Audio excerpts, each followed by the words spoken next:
इतना बड़ा standing date चुकाने के लिए तुम कंपटीशन में लव सॉन्ग गाने से पहले ही 91 छोटे ब्लैक सूट को शॉक कर देते हो, जिस पर तुम अपनी एक्स गर्लफ्रेंड्स को भी चेन टेम्पल में गिरा देते हो। तुम एक अननोन म्यूजिक क्रिएटर होते हो जो हर दिन ब्रेस्ड चिकन खाकर मर गया था और फिर अचानक से दोबारा उठता है, जिस पर तुम फील करते हो कि तुम किसी लिटिल फ्रेश मीट के रूम में पहुंच चुके हो। इसके बाद मेमोरी पढ़ने के बाद तुम्हें पता चलता है कि ओरिजिनल ओनर का नाम जियांग वू है। वह सिर्फ 18 साल की उम्र में टैलेंट शो से डेब्यू करता है और अपनी सुपर हाई लुक्स और जनवरी की पॉपुलैरिटी के भरोसे बहुत जल्दी टॉप पर पहुंच गया था, जिस पर क्वीन सू मू मारू के आगे पीछे रहने की वजह से और फिर यांग श्यू के पीछे पड़ने की वजह से उसकी 3 एक्स गर्लफ्रेंड्स बन गई थी। इसके बाद बाकी औरतों के साथ उसका नाम जोड़ने की मेन वजह टैक्स का मामला होता है, जिस पर उसकी वर्ड ऑफ माउथ पूरी तरह कोलैप्स हो जाती है और बड़े ब्रांड्स और प्रोग्राम टीम्स उसके कॉन्ट्रैक्ट्स टाइट कर देते हैं। आखिर में ओरिजिनल ओनर पर पूरे 50 मिलियन का डेट आ गया था। यह देखकर ऐसा लगता है जैसे आसमान ही टूट गया हो। फिर तुम करंट सिचुएशन को सॉर्ट आउट करना शुरू करते हो। सबसे पहले तुम इकोनॉमिक कंपनी फेंकतियान एंटरटेनमेंट पर शक करते हो, क्योंकि तुम्हें लगता है कि टैक्स पाउडर वाला इंसिडेंट कंपनी की ही चाल थी। उनका पर्पस सिर्फ इतना था कि तुम्हारे कॉन्ट्रैक्ट को बहुत सस्ते में खरीद लिया जाए। लेकिन लकीली अब तुम्हारी करंट पर्सनैलिटी पूरी तरह कोलैप्स हो चुकी होती है, जिस पर कॉन्ट्रैक्ट खत्म करना काफी स्मूथ तरीके से हो गया। इसके बाद अगला स्टेप सिर्फ पैसा कमाना और अपनी जगह वापस लेना होता है। फिर तुम अपना मोबाइल फोन निकालते हो और कई सेक्टिस से कांटेक्ट करते हो, लेकिन रिजल्ट ये आता है कि सब लोग तुम्हें प्लेग की तरह अवॉइड करते हैं, क्योंकि इस बार शो में काफी पावरफुल सिंगर्स आने वाले होते हैं। डायरेक्टर ली भी जानता है कि अगर तुम स्टेज पर गए तो तुम डेफिनेटली एलिमिनेट हो जाओगे, लेकिन असल में वह सिर्फ तुम्हारे लास्ट ट्रैफिक वैल्यू को भी निचोड़ना चाहता है, जिस पर तुम्हारे पास कोई और रास्ता नहीं होता, क्योंकि यही तुम्हारा आखिरी सहारा होता है। और फिर शो की रिकॉर्डिंग 1 हफ्ते बाद शुरू होने वाली होती है। इसके बाद तुम प्रोग्राम टीम के अरेंज किए हुए होटल में पहुंचते हो, लेकिन अब तुम्हारे पास बिल्कुल भी पैसा नहीं बचा होता। यहाँ तक कि चाइना ओवरसीज के पास वाला हाउस भी बिक चुका होता है और फिर भी तुम्हारे ऊपर 20 मिलियन से ज्यादा का डेट बाकी होता है, जिस पर तुम्हें मजबूरी में बहुत मेहनत करके पैसा कमाना पड़ता है। उसी समय होटल के दूसरी तरफ वाले बॉक्स में बाकी कंटेस्टेंट्स आपस में बात कर रहे होते हैं। उनमें से एक कहता है, मुझे समझ नहीं आता कि प्रोग्राम टीम क्या सोच रही है। उन्होंने जियांग यू को इस शो में आने कैसे दिया, अब उसकी हालत क्या हो चुकी है। जिस पर फर्स्ट लाइन सिंगर जो तियानमिन ग्वाइन का एक सिप लेता है और बिना रुके कहता है, जियांग यू की चिंता मत करो, उसकी स्ट्रेंथ के हिसाब से वह सिर्फ कैनन फॉडर है। दूसरे नॉकआउट राउंड तक पहुंचने से पहले ही उसे घर जाना पड़ेगा। जो तियानमिन कंटेस्टेंट्स में सबसे ज्यादा पॉपुलर होता है, जिस पर बाकी सारे कंटेस्टेंट्स भी उसकी काफी रिस्पेक्ट करते हैं। फिर अगले दिन प्रोग्राम की रिकॉर्डिंग ऑफिशियली शुरू होती है। प्रोग्राम टीम सबसे पहले हर गेस्ट का एक डिटेल्ड मटेरियल शूट करती है ताकि उससे उनका इंट्रोडक्शन दिया जा सके। तुम्हारा इंटरव्यू लेने के लिए सामने अर्ली 30s की एक प्रोड्यूसर बैठी होती है, जिसका नाम शूया होता है। वह व्हाइट जीन्स पहनी होती है और उसका मैच्योर फिगर साफ दिखाई दे रहा होता है, जिस पर शू या तुम्हें घूरते हुए पूछती है, टीचर जियांग यू, क्या आपको लगता है कि आप आगे जा सकते हैं? जिसके जवाब में तुम शू या को देखते हो और अपने हैंडसम फेस पर हल्की सी स्माइल लेकर कहते हो, शू प्रोड्यूसर आपको क्या लगता है? जिस पर जैसे ही उसकी नजरें तुमसे मिलती हैं, शू या को ऐसा फील होता है जैसे उसके पूरे बॉडी में इलेक्ट्रिक करंट गुजर गया हो। फिर वह खुद को संभालते हुए कहती है, बस क्वेश्चन का जवाब दीजिए, आपको मुझसे पूछने की जरूरत नहीं है और मुझे ऐसे लगातार मत देखिए। जिस पर तुम धीरे से कहते हो, सॉरी मैं खुद को रोक नहीं सकता। यह सुनकर शूया के चेहरे पर हल्का सा निशान आ जाता है। वह मन ही मन सोचती है कि तुम सच में बहुत बड़े स्कमबैग हो। फिर वह दोबारा पूछती है, अगर आप आंसर देना चाहें तो क्या आपको लगता है कि आप एलिमिनेट हो जाएंगे? जिस पर तुम कहते हो, मुझे नहीं पता कि मैं एलिमिनेट होऊंगा या नहीं, अभी तो बस एक एक स्टेप लेकर आगे बढ़ना है। यह सुनकर शूया हल्का सा फ्राउन करती है, क्योंकि तुम्हारा आंसर ना देने के बराबर होता है। फिर वह एक पर्सनल क्वेश्चन पूछती है। वह कहती है, इंटरनेट पर कहा जा रहा है कि आपके कई फीमेल आर्टिस्ट्स के साथ इमोशनल रिलेशन रहे हैं, क्या आप इस बारे में कुछ कहना चाहते हैं? यह सवाल साफ दिखा रहा होता है कि इसे प्रोग्राम टीम ने जानबूझकर डिजाइन किया है, लेकिन अब तुम्हारे पास इससे बचने का कोई तरीका नहीं होता। जिस पर तुम उसकी आंखों में देखते हुए कहते हो, मैं सिर्फ इतना क्लियर करना चाहता हूं कि मेरा उनके साथ नॉर्मल रिलेशनशिप था, मुझे कई लोगों के साथ एक साथ रिलेशन रखने की कोई जरूरत नहीं थी। इसके बाद वह तुम्हें लाउंज में ले जाती है। जैसे ही तुम दरवाजा खोलकर अंदर जाते हो, वहां बैठे सारे लोग वाइन हाथ में लेकर तुम्हें देखने लगते हैं। उनकी आंखों में क्यूरियोसिटी और सरप्राइज होता है, लेकिन उससे भी ज्यादा शो देखने जैसा एक्सप्रेशन होता है, जिस पर तुम उन्हें हल्की स्माइल के साथ ग्रीट करते हो। लेकिन कैमरा के सामने सब लोग बस मजबूरी में सिर हिला देते हैं। फिर तुम चारों तरफ देखते हो और आखिर में एक कॉर्नर ढूंढकर वहां चुपचाप बैठ जाते हो, जिस पर फर्स्ट लाइन सिंगर जो तियानमिन तुम्हारी तरफ ठंडी नजरों से देखता है। उसकी आंखों में साफ कॉन्टेम्प्ट दिखाई देता है। उधर स्टेज पर होस्ट रूल्स बताना शुरू कर चुका होता है। वहां 500 ऑडियंस मौजूद होती है। पहला फेज सिर्फ एग्जीबिशन मैच का होता है और दूसरा फेज नॉकआउट राउंड होता है। फिर सबसे पहले जो तियानमिन स्टेज पर जाता है, वह अपना फेमस सॉन्ग परफॉर्म करता है। उसकी सिंगिंग स्किल्स और सॉन्ग क्वालिटी दोनों ही बहुत हाई होती हैं, जिस पर ऑडियंस जोर जोर से चीयर करने लगती है और आखिर में उसे पूरे 456 वोट्स मिलते हैं। ये नंबर देखकर साफ लगता है कि अगर कोई एक्सीडेंट नहीं हुआ तो वही फर्स्ट आने वाला है। जैसे जैसे शो आगे बढ़ता है, आखिर में तुम्हारी परफॉर्मेंस की बारी भी आ जाती है। बाकी सिंगर्स अपने टर्न पर चीयर्स पाते हैं, लेकिन जब तुम्हारा टर्न आता है तो कोई भी तुम्हारी तरफ ध्यान नहीं देता, जिस पर तुम्हें इसकी बिल्कुल भी परवाह नहीं होती।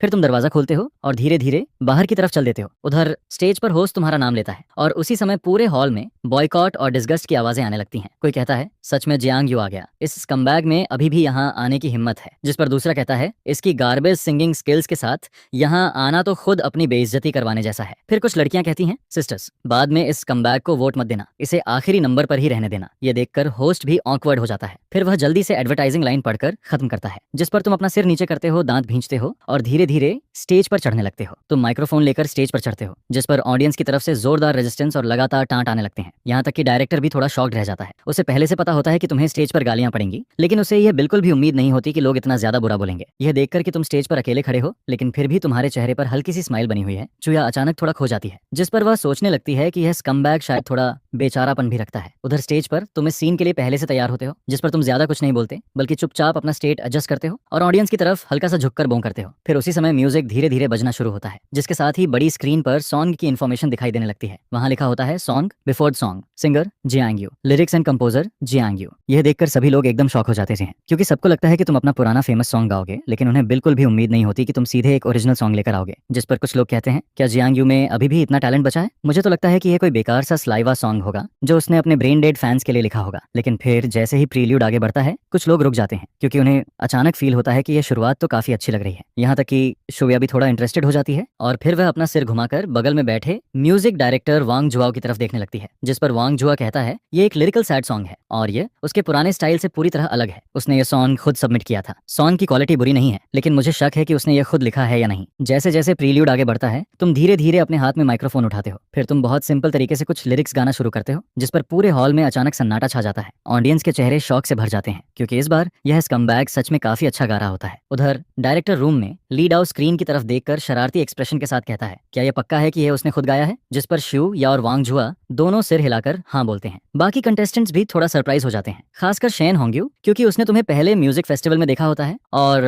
उस समय तुम्हारी सिंगिंग स्किल्स बहुत खराब थी। फिर स्टेज पर तुम्हारी सिंगिंग आगे बढ़ती है, तुम्हारी आवाज थोड़ी हैवी और शेकी होती है, जिसे सुनकर लोगों के दिल में भरा गुस्सा धीरे धीरे कम होने लगता है, जिस पर सबके दिमाग में एक दुख भरी लव स्टोरी बनने लगती है। एक लड़का एक लड़की को हर्ट कर देता है, फिर लड़की उसे छोड़कर चली जाती है, जिसके बाद लड़का पछताता है, गिल्ट फील करता है और अकेले में दुखी होता रहता है। यह सुनकर ऑडियंस के दिमाग में एक ही बात आने लगती है, क्या यह सॉन्ग तुमने अपनी एक्स गर्लफ्रेंड के लिए लिखा है? और अगर लिखा है तो वह कौन है, सुमुवान, यांगशु या फिर सॉन्ग मीक्विन? जिस पर ऑडियंस अपने मन में अलग अलग अंदाजा लगाने लगती है। असल में तुमने ये सॉन्ग जानबूझकर चुना होता है, क्योंकि ओरिजिनल ओनर की इमेज बहुत ज्यादा खराब हो चुकी होती है और अब पब्लिक ओपिनियन को बदलना बहुत मुश्किल होता है। जिस पर तुम सोचते हो कि इससे अच्छा है कि अभी के हालात के हिसाब से चलो और एक इमोशनल इमेज बना लो। आखिर इसमें मुश्किल ही क्या है? मैं बस हर लड़की को एक घर देना चाहता हूँ। मैं कोई प्लेबॉय नहीं हूँ, मेरा दिल बस कई हिस्सों में बंटा हुआ है और मैं हर लड़की के लिए सच्चा हूँ। स्टेज पर तुम सिर्फ अपनी कई सालों की सिंगिंग स्किल्स ही यूज नहीं कर रहे होते, बल्कि अपनी पूरी लाइफ की एक्टिंग भी यूज कर रहे होते, जिस पर तुम एक तरफ प्यार से गाते हो और दूसरी तरफ मौका देखकर कैमरा की तरफ देखते हो, ताकि क्लोजअप में तुम्हारी आंखों के अंदर हल्के आंसू दिखाई दें। फिर धीरे धीरे सॉन्ग एंड की तरफ बढ़ने लगता है और ऑडियंस पूरी तरह तुम्हारे म्यूजिक में डूब चुकी होती है। तुम्हारे चेहरे पर पूरा दर्द और अफेक्शन दिखाई देता है, तुम्हारी आंखें लाल हो चुकी होती हैं, यहाँ तक कि तुम्हारी नेक की नसें भी साफ दिखने लगती हैं। जिस पर तुम माइक्रोफोन को कसकर पकड़ते हो और फिर जोर से आखिरी लाइन गाते हो। तुम्हारी आवाज में दर्द इतना ज्यादा होता है कि लोगों के दिल हिलने लगते हैं, लेकिन तुम्हारी बॉडी अभी भी पूरी तरह इस वॉइस के साथ मैच नहीं कर रही होती, जिस पर तुम्हारी सिंगिंग में अभी भी कई फ्लॉज बाकी होते हैं। सॉन्ग खत्म होने के बाद तुम ऑडियंस की तरफ देखते हो, फिर तुम हल्की कांपती हुई आवाज में कहते हो, थैंक यू, मुझे सुनने के लिए थैंक यू, आप सबका बहुत बहुत शुक्रिया। इसके बाद तुम धीरे से झुकते हो और पूरे 90 डिग्री का बॉ करते हो। फिर तुम ऑडियंस को थैंक यू बोलते हो। उसके बाद इंस्ट्रूमेंट टीचर्स की तरफ भी झुककर थैंक्स करते हो, जिस पर कैमरा तुम्हारे फेस का क्लोजअप दिखाता है। बड़ी स्क्रीन पर ऑडियंस तुम्हारी हल्की लाल और नम आंखें साफ देख पाती है। यह देखकर बहुत से लोगों का दिल थोड़ा भारी हो जाता है। शोया भी स्टेज पर खड़े तुम्हें देखकर अचानक अंदर से थोड़ा दुख फील करने लगती है। फिर जैसे ही तुम स्टेज से नीचे उतरते हो, ऑडियंस फिर से आपस में बात करना शुरू कर देती है। कोई कहता है सॉन्ग तो सच में बहुत अच्छा था, लेकिन दूसरा तुरंत बोलता है, लेकिन यह आदमी फिर भी एक डेड स्कमबैग है। यह सब करके हमें बेवकूफ बनाने की कोशिश मत करो, मैं इसे कभी वोट नहीं दूंगा। इसके बाद जब तुम बैक स्टेज में वापस जाते हो तो बाकी कंटेस्टेंट्स तुम्हारी इंप्रूव्ड सिंगिंग देखकर काफी सरप्राइज हो जाते हैं, जिस पर जो तियानमिन तुम्हें ठंडी आवाज में पूछता है, शाओजियांग, क्या यह सॉन्ग तुमने खुद लिखा है? बाकी लोग भी क्यूरियोसिटी के साथ तुम्हारी तरफ देखने लगते हैं, जिस पर तुम थोड़ा खोए हुए लगते हो, फिर हल्का सा सिर हिलाते हो और कहते हो हाँ। फिर जो तियानमिन हल्की आवाज में कहता है, यह सॉन्ग तुम्हारे पुराने स्टाइल से बहुत अलग है। उसकी बात का मतलब साफ होता है, वह इनडायरेक्टली पूछ रहा होता है कि क्या तुमने किसी और से यह सॉन्ग लिखवाया है, जिस पर तुम भी उसका मतलब समझ जाते हो। फिर तुम कहते हो, टीचर जाओ, आपके सॉन्ग्स में भी तो कई अलग अलग स्टाइल्स होते हैं। यह सुनकर जो तियानमिन ठंडी आवाज में हंसता है और फिर चुप हो जाता है। उधर स्टेज पर होस्ट तुम्हारी परफॉर्मेंस का स्कोर अनाउंस करता है। वह कहता है, कांग्रेचुलेशंस टू जियांग यू, आपको इस परफॉर्मेंस में 267 वोट्स मिले हैं। होस्ट की आवाज बिल्कुल फ्लैट होती है, लेकिन ऑडियंस यह बात साफ साफ सुन लेती है, जिस पर बहुत से लोग हंसना शुरू कर देते हैं। कोई कहता है 300 वोट्स भी नहीं मिले, ये स्कमबैग सच में बेकार है। फिर दूसरा कहता है, अगले एपिसोड में ये पक्का एलिमिनेट हो जाएगा। और उसी समय तुम स्नैक्स खाते हुए चुपचाप बैठे होते हो। तुम स्पॉन्सर के दिए हुए स्नैक्स और मिल्क पीते हुए बैठे होते हो, जिस पर तुम इस वोट की गिनती से काफी सेटिस्फाइड होते हो, क्योंकि तुम्हें पहले लगा था कि अब कोई भी तुम्हें वोट नहीं देगा, लेकिन अब 267 वोट्स मिलने का मतलब था कि आज की परफॉर्मेंस काफी सक्सेसफुल रही। इसी समय प्रोड्यूसर शू या एक बॉक्स लेकर लाउंज में आती है। फिर वह सबको अगले एपिसोड में कवर किए जाने वाले सॉन्ग्स की लॉटरी ड्रॉ करने को कहती है, जिस पर किसी को एक अच्छा सॉन्ग नहीं मिलता तो वह तुरंत बोल उठता है, अगर मुझे ये वाला कवर करना पड़ा तो हु तियानवांग के फैंस मुझे जिंदा नहीं छोड़ेंगे। फिर दूसरा कंटेस्टेंट कहता है, और मैंने सुना है कि हु तियानवांग काफी समय से क्वीन सुमुवान के पीछे पड़ा हुआ है और तुम्हारा भी सुमुवान के साथ रिलेशन रह चुका है, जिस पर तुम बस हल्का सा स्माइल करते हो और बिल्कुल भी परवाह नहीं करते, क्योंकि अब तुम्हारे पास खोने के लिए कुछ भी नहीं बचा होता, तुम सिर्फ किसी तरह आगे बढ़ना चाहते हो। इसके बाद ऐसे ही पहले एपिसोड की रिकॉर्डिंग खत्म हो जाती है और फिर रिकॉर्डिंग के अगले ही दिन तुम्हारे अकाउंट में 2.5 मिलियन आ जाते हैं। ये देखकर तुम अंदर ही अंदर थोड़ा राहत फील करते हो, क्योंकि अब कम से कम तुम अपना खर्चा चला सकते हो। हालांकि तुम्हारे ऊपर अभी भी 20 मिलियन से ज्यादा का डेट बाकी होता है, लेकिन फिलहाल के लिए लाइफ की प्रॉब्लम कुछ हद तक सॉल्व हो जाती है। अब तुम्हें हर दिन सिर्फ एक ही प्रोग्राम में गाना होता है, जिस पर तुम्हारे पास जाने के लिए कहीं और नहीं होता, इसलिए तुम हर दिन होटल में ही रुकते हो, सिंगिंग प्रैक्टिस करते हो और बीच बीच में वेबो और शॉर्ट वीडियोस भी देखते रहते हो। हालांकि अब भी बहुत सारे लोग तुम्हें गालियां दे रहे होते हैं, लेकिन दूसरी तरफ तुम्हारे कुछ पुराने ब्लैक फैंस अब पागलों की तरह तुम्हारा सपोर्ट करना शुरू कर देते हैं। फिर 2 दिन बाद प्रोग्राम टीम पहला ट्रेलर रिलीज करती है। वह करीब 3 मिनट का होता है, जिसमें मैनली सभी गेस्ट्स के प्री शो इंटरव्यूज दिखाए जाते हैं। लेकिन सबसे ज्यादा कंट्रोवर्सी तुम्हारे उस जवाब पर होती है जिसमें तुमने अपनी एक्स गर्लफ्रेंड्स और रिलेशनशिप के बारे में बात की होती है, जिस पर इंटरनेट पर लोगों के बीच जोरदार डिस्कशन शुरू हो जाता है। कोई कहता है इस आदमी को कभी माफ नहीं करना चाहिए, फिर दूसरा कहता है प्लीज कोई इसे एंटरटेनमेंट इंडस्ट्री से बाहर करो, जिस पर ऑनलाइन डिस्कशन और भी ज्यादा बढ़ने लगती है। यहाँ तक कि गॉड सिंगिंग शो की पॉपुलैरिटी भी तेजी से ऊपर जाने लगती है। उधर वांग जुआओ डायरेक्टर ली से कहता है जियांग यू की पॉपुलैरिटी भले ही बहुत ज्यादा हो, लेकिन उसके ब्लैक फैंस भी बहुत ज्यादा हैं। अगर ये ऐसे ही चलता रहा तो इसका असर आगे चलकर शो और स्टेशन दोनों पर पड़ेगा, जिस पर डायरेक्टर ली बिना ज्यादा रिएक्शन दिए कहता है इतनी बड़ी ट्रैफिक वेव को छोड़ना भी बेवकूफी होगी, पहले देखते हैं क्या होता है। वैसे भी दूसरे एपिसोड में वह एलिमिनेट हो ही जाएगा। उसी समय यांग शू की कंपनी फॉरेन ब्लड के स्टूडियो में असिस्टेंट युआन युआन कुछ डॉक्यूमेंट्स लेकर अंदर जाने वाली होती है, लेकिन तभी उसके पास खड़ी को लेग उसे रोककर कहती है युआन युआन आज थोड़ा संभल कर रहना, बॉस का मूड आज बहुत खराब है। जिस पर युआन युआन डॉक्यूमेंट्स को पकड़कर धीरे से पूछती है बॉस को क्या हुआ। फिर उसकी कोलेग कंप्लेन करते हुए कहती है और क्या वही स्कमबैग फिर से ट्रैफिक लेने आ गया है। जिस पर युआन युआन अपना फोन निकालती है और हॉट सर्च देखने लगती है। फिर उसे सारी बात समझ आ जाती है। इसके बाद वह धीरे से बोलती है जियांग यू भी कमाल है, बॉस इतनी अच्छी है, उसके पास पैसा भी है, लुक्स भी हैं, फिर भी ये स्कमबैग उसके साथ ठीक से नहीं रह सका। युआन युआन को पहले लगता था कि तुम और यांग शू एक परफेक्ट कपल हो, लेकिन ज्यादा समय नहीं बीता और तुम दोनों का ब्रेकअप हो गया। हालांकि वह ब्रेकअप शांति से हुआ था। यांग शू ने कभी कुछ नहीं कहा कि आखिर क्यों हुआ, लेकिन उसके बाद तुम सॉन्ग यूकिंग के साथ दिखाई देने लगे। उधर ऑफिस के अंदर यांग शू डॉक्यूमेंट्स देख रही होती है, लेकिन उसके चेहरे का एक्सप्रेशन बिल्कुल अच्छा नहीं लग रहा होता। जिस पर युआन युआन धीरे से कहती है बॉस ये वो डॉक्यूमेंट्स हैं जो आपने मांगे थे। वह बहुत सावधानी से बोलती है, क्योंकि उसे डर होता है कि कहीं बॉस और नाराज ना हो जाए। फिर यांग शू सामने पड़े डॉक्यूमेंट्स को देखकर हल्का सा फ्राउन करती है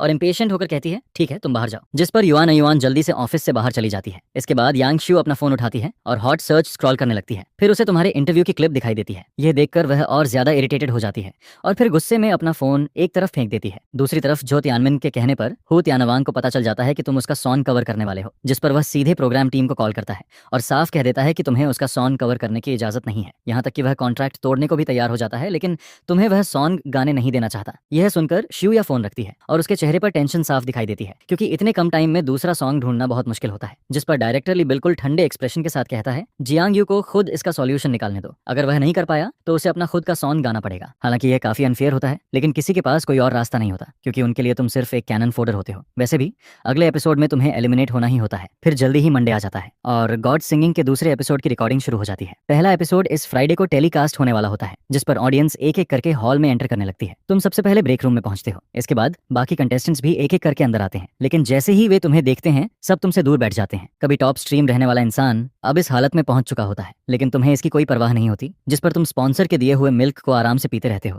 क्योंकि तुम्हारे पास अब पैसे नहीं होते और अगर फ्री में कुछ मिल रहा हो तो उसका टेस्ट वैसे भी अच्छा लगने लगता है। उधर शेन होंग्यू चोरी चोरी तुम्हारी तरफ देखता है। फिर वह मन ही मन सोचता है यह जियांग यू सच में बहुत हैंडसम है, तभी तो यह इतना बड़ा स्कमबैग बन पाया। इसी समय होस्ट के आते ही रिकॉर्डिंग ऑफिशियली शुरू हो जाती है। क्योंकि पिछले एपिसोड में तुम सबसे आखिरी पोजीशन पर थे, इसलिए इस बार तुम्हारी परफॉर्मेंस सबसे पहले रखी जाती है। जिस पर जो तियानमिन हल्की सी हंसी देता है, क्योंकि उसके हिसाब से तुम पहले से ही एलिमिनेशन का टारगेट होते हो और अब सबसे पहले स्टेज पर भेजे जा रहे हो। अगर तुम्हें एलिमिनेट नहीं किया जाएगा तो फिर किसे किया जाएगा। फिर स्टेज पर होस्ट तुम्हारा सॉन्ग बदलने की वजह बताता है, जिस पर ऑडियंस की तरफ से लंबी हूटिंग और आवाजें आने लगती हैं और तुम धीरे धीरे स्टेज पर चढ़ने लगते हो। लेकिन जैसे ही तुम सामने आते हो, ऑडियंस की गालियां पहले से भी ज्यादा तेज हो जाती हैं। कोई जोर से चिल्लाता है जियांग यू जाकर मर जा। फिर दूसरा कहता है डेड स्कमबैग जल्दी एलिमिनेट हो जा। और फिर कोई और कहता है मैं तो सिर्फ तुम्हें एलिमिनेट होते देखने आया हूँ। जिस पर प्रोग्राम टीम के सारे लोग ये सब सुनते हैं और तुम भी अंदर से पूरी तरह दबाव में आ जाते हो। स्टेज पर तुम्हें पिग हेड की तरह गालियां दी जा रही होती हैं, लेकिन लेकिन फिर भी तुम बिल्कुल इंडिफरेंट रहते हो, जिस पर तुम बस चुपचाप ऑडियंस की तरफ झुककर बों करते हो और फिर पीछे खड़े म्यूजिक टीचर्स को भी बों करते हो। तुम्हारी फिगर अकेली और उदास लग रही होती है, तभी म्यूजिक बजना शुरू होता है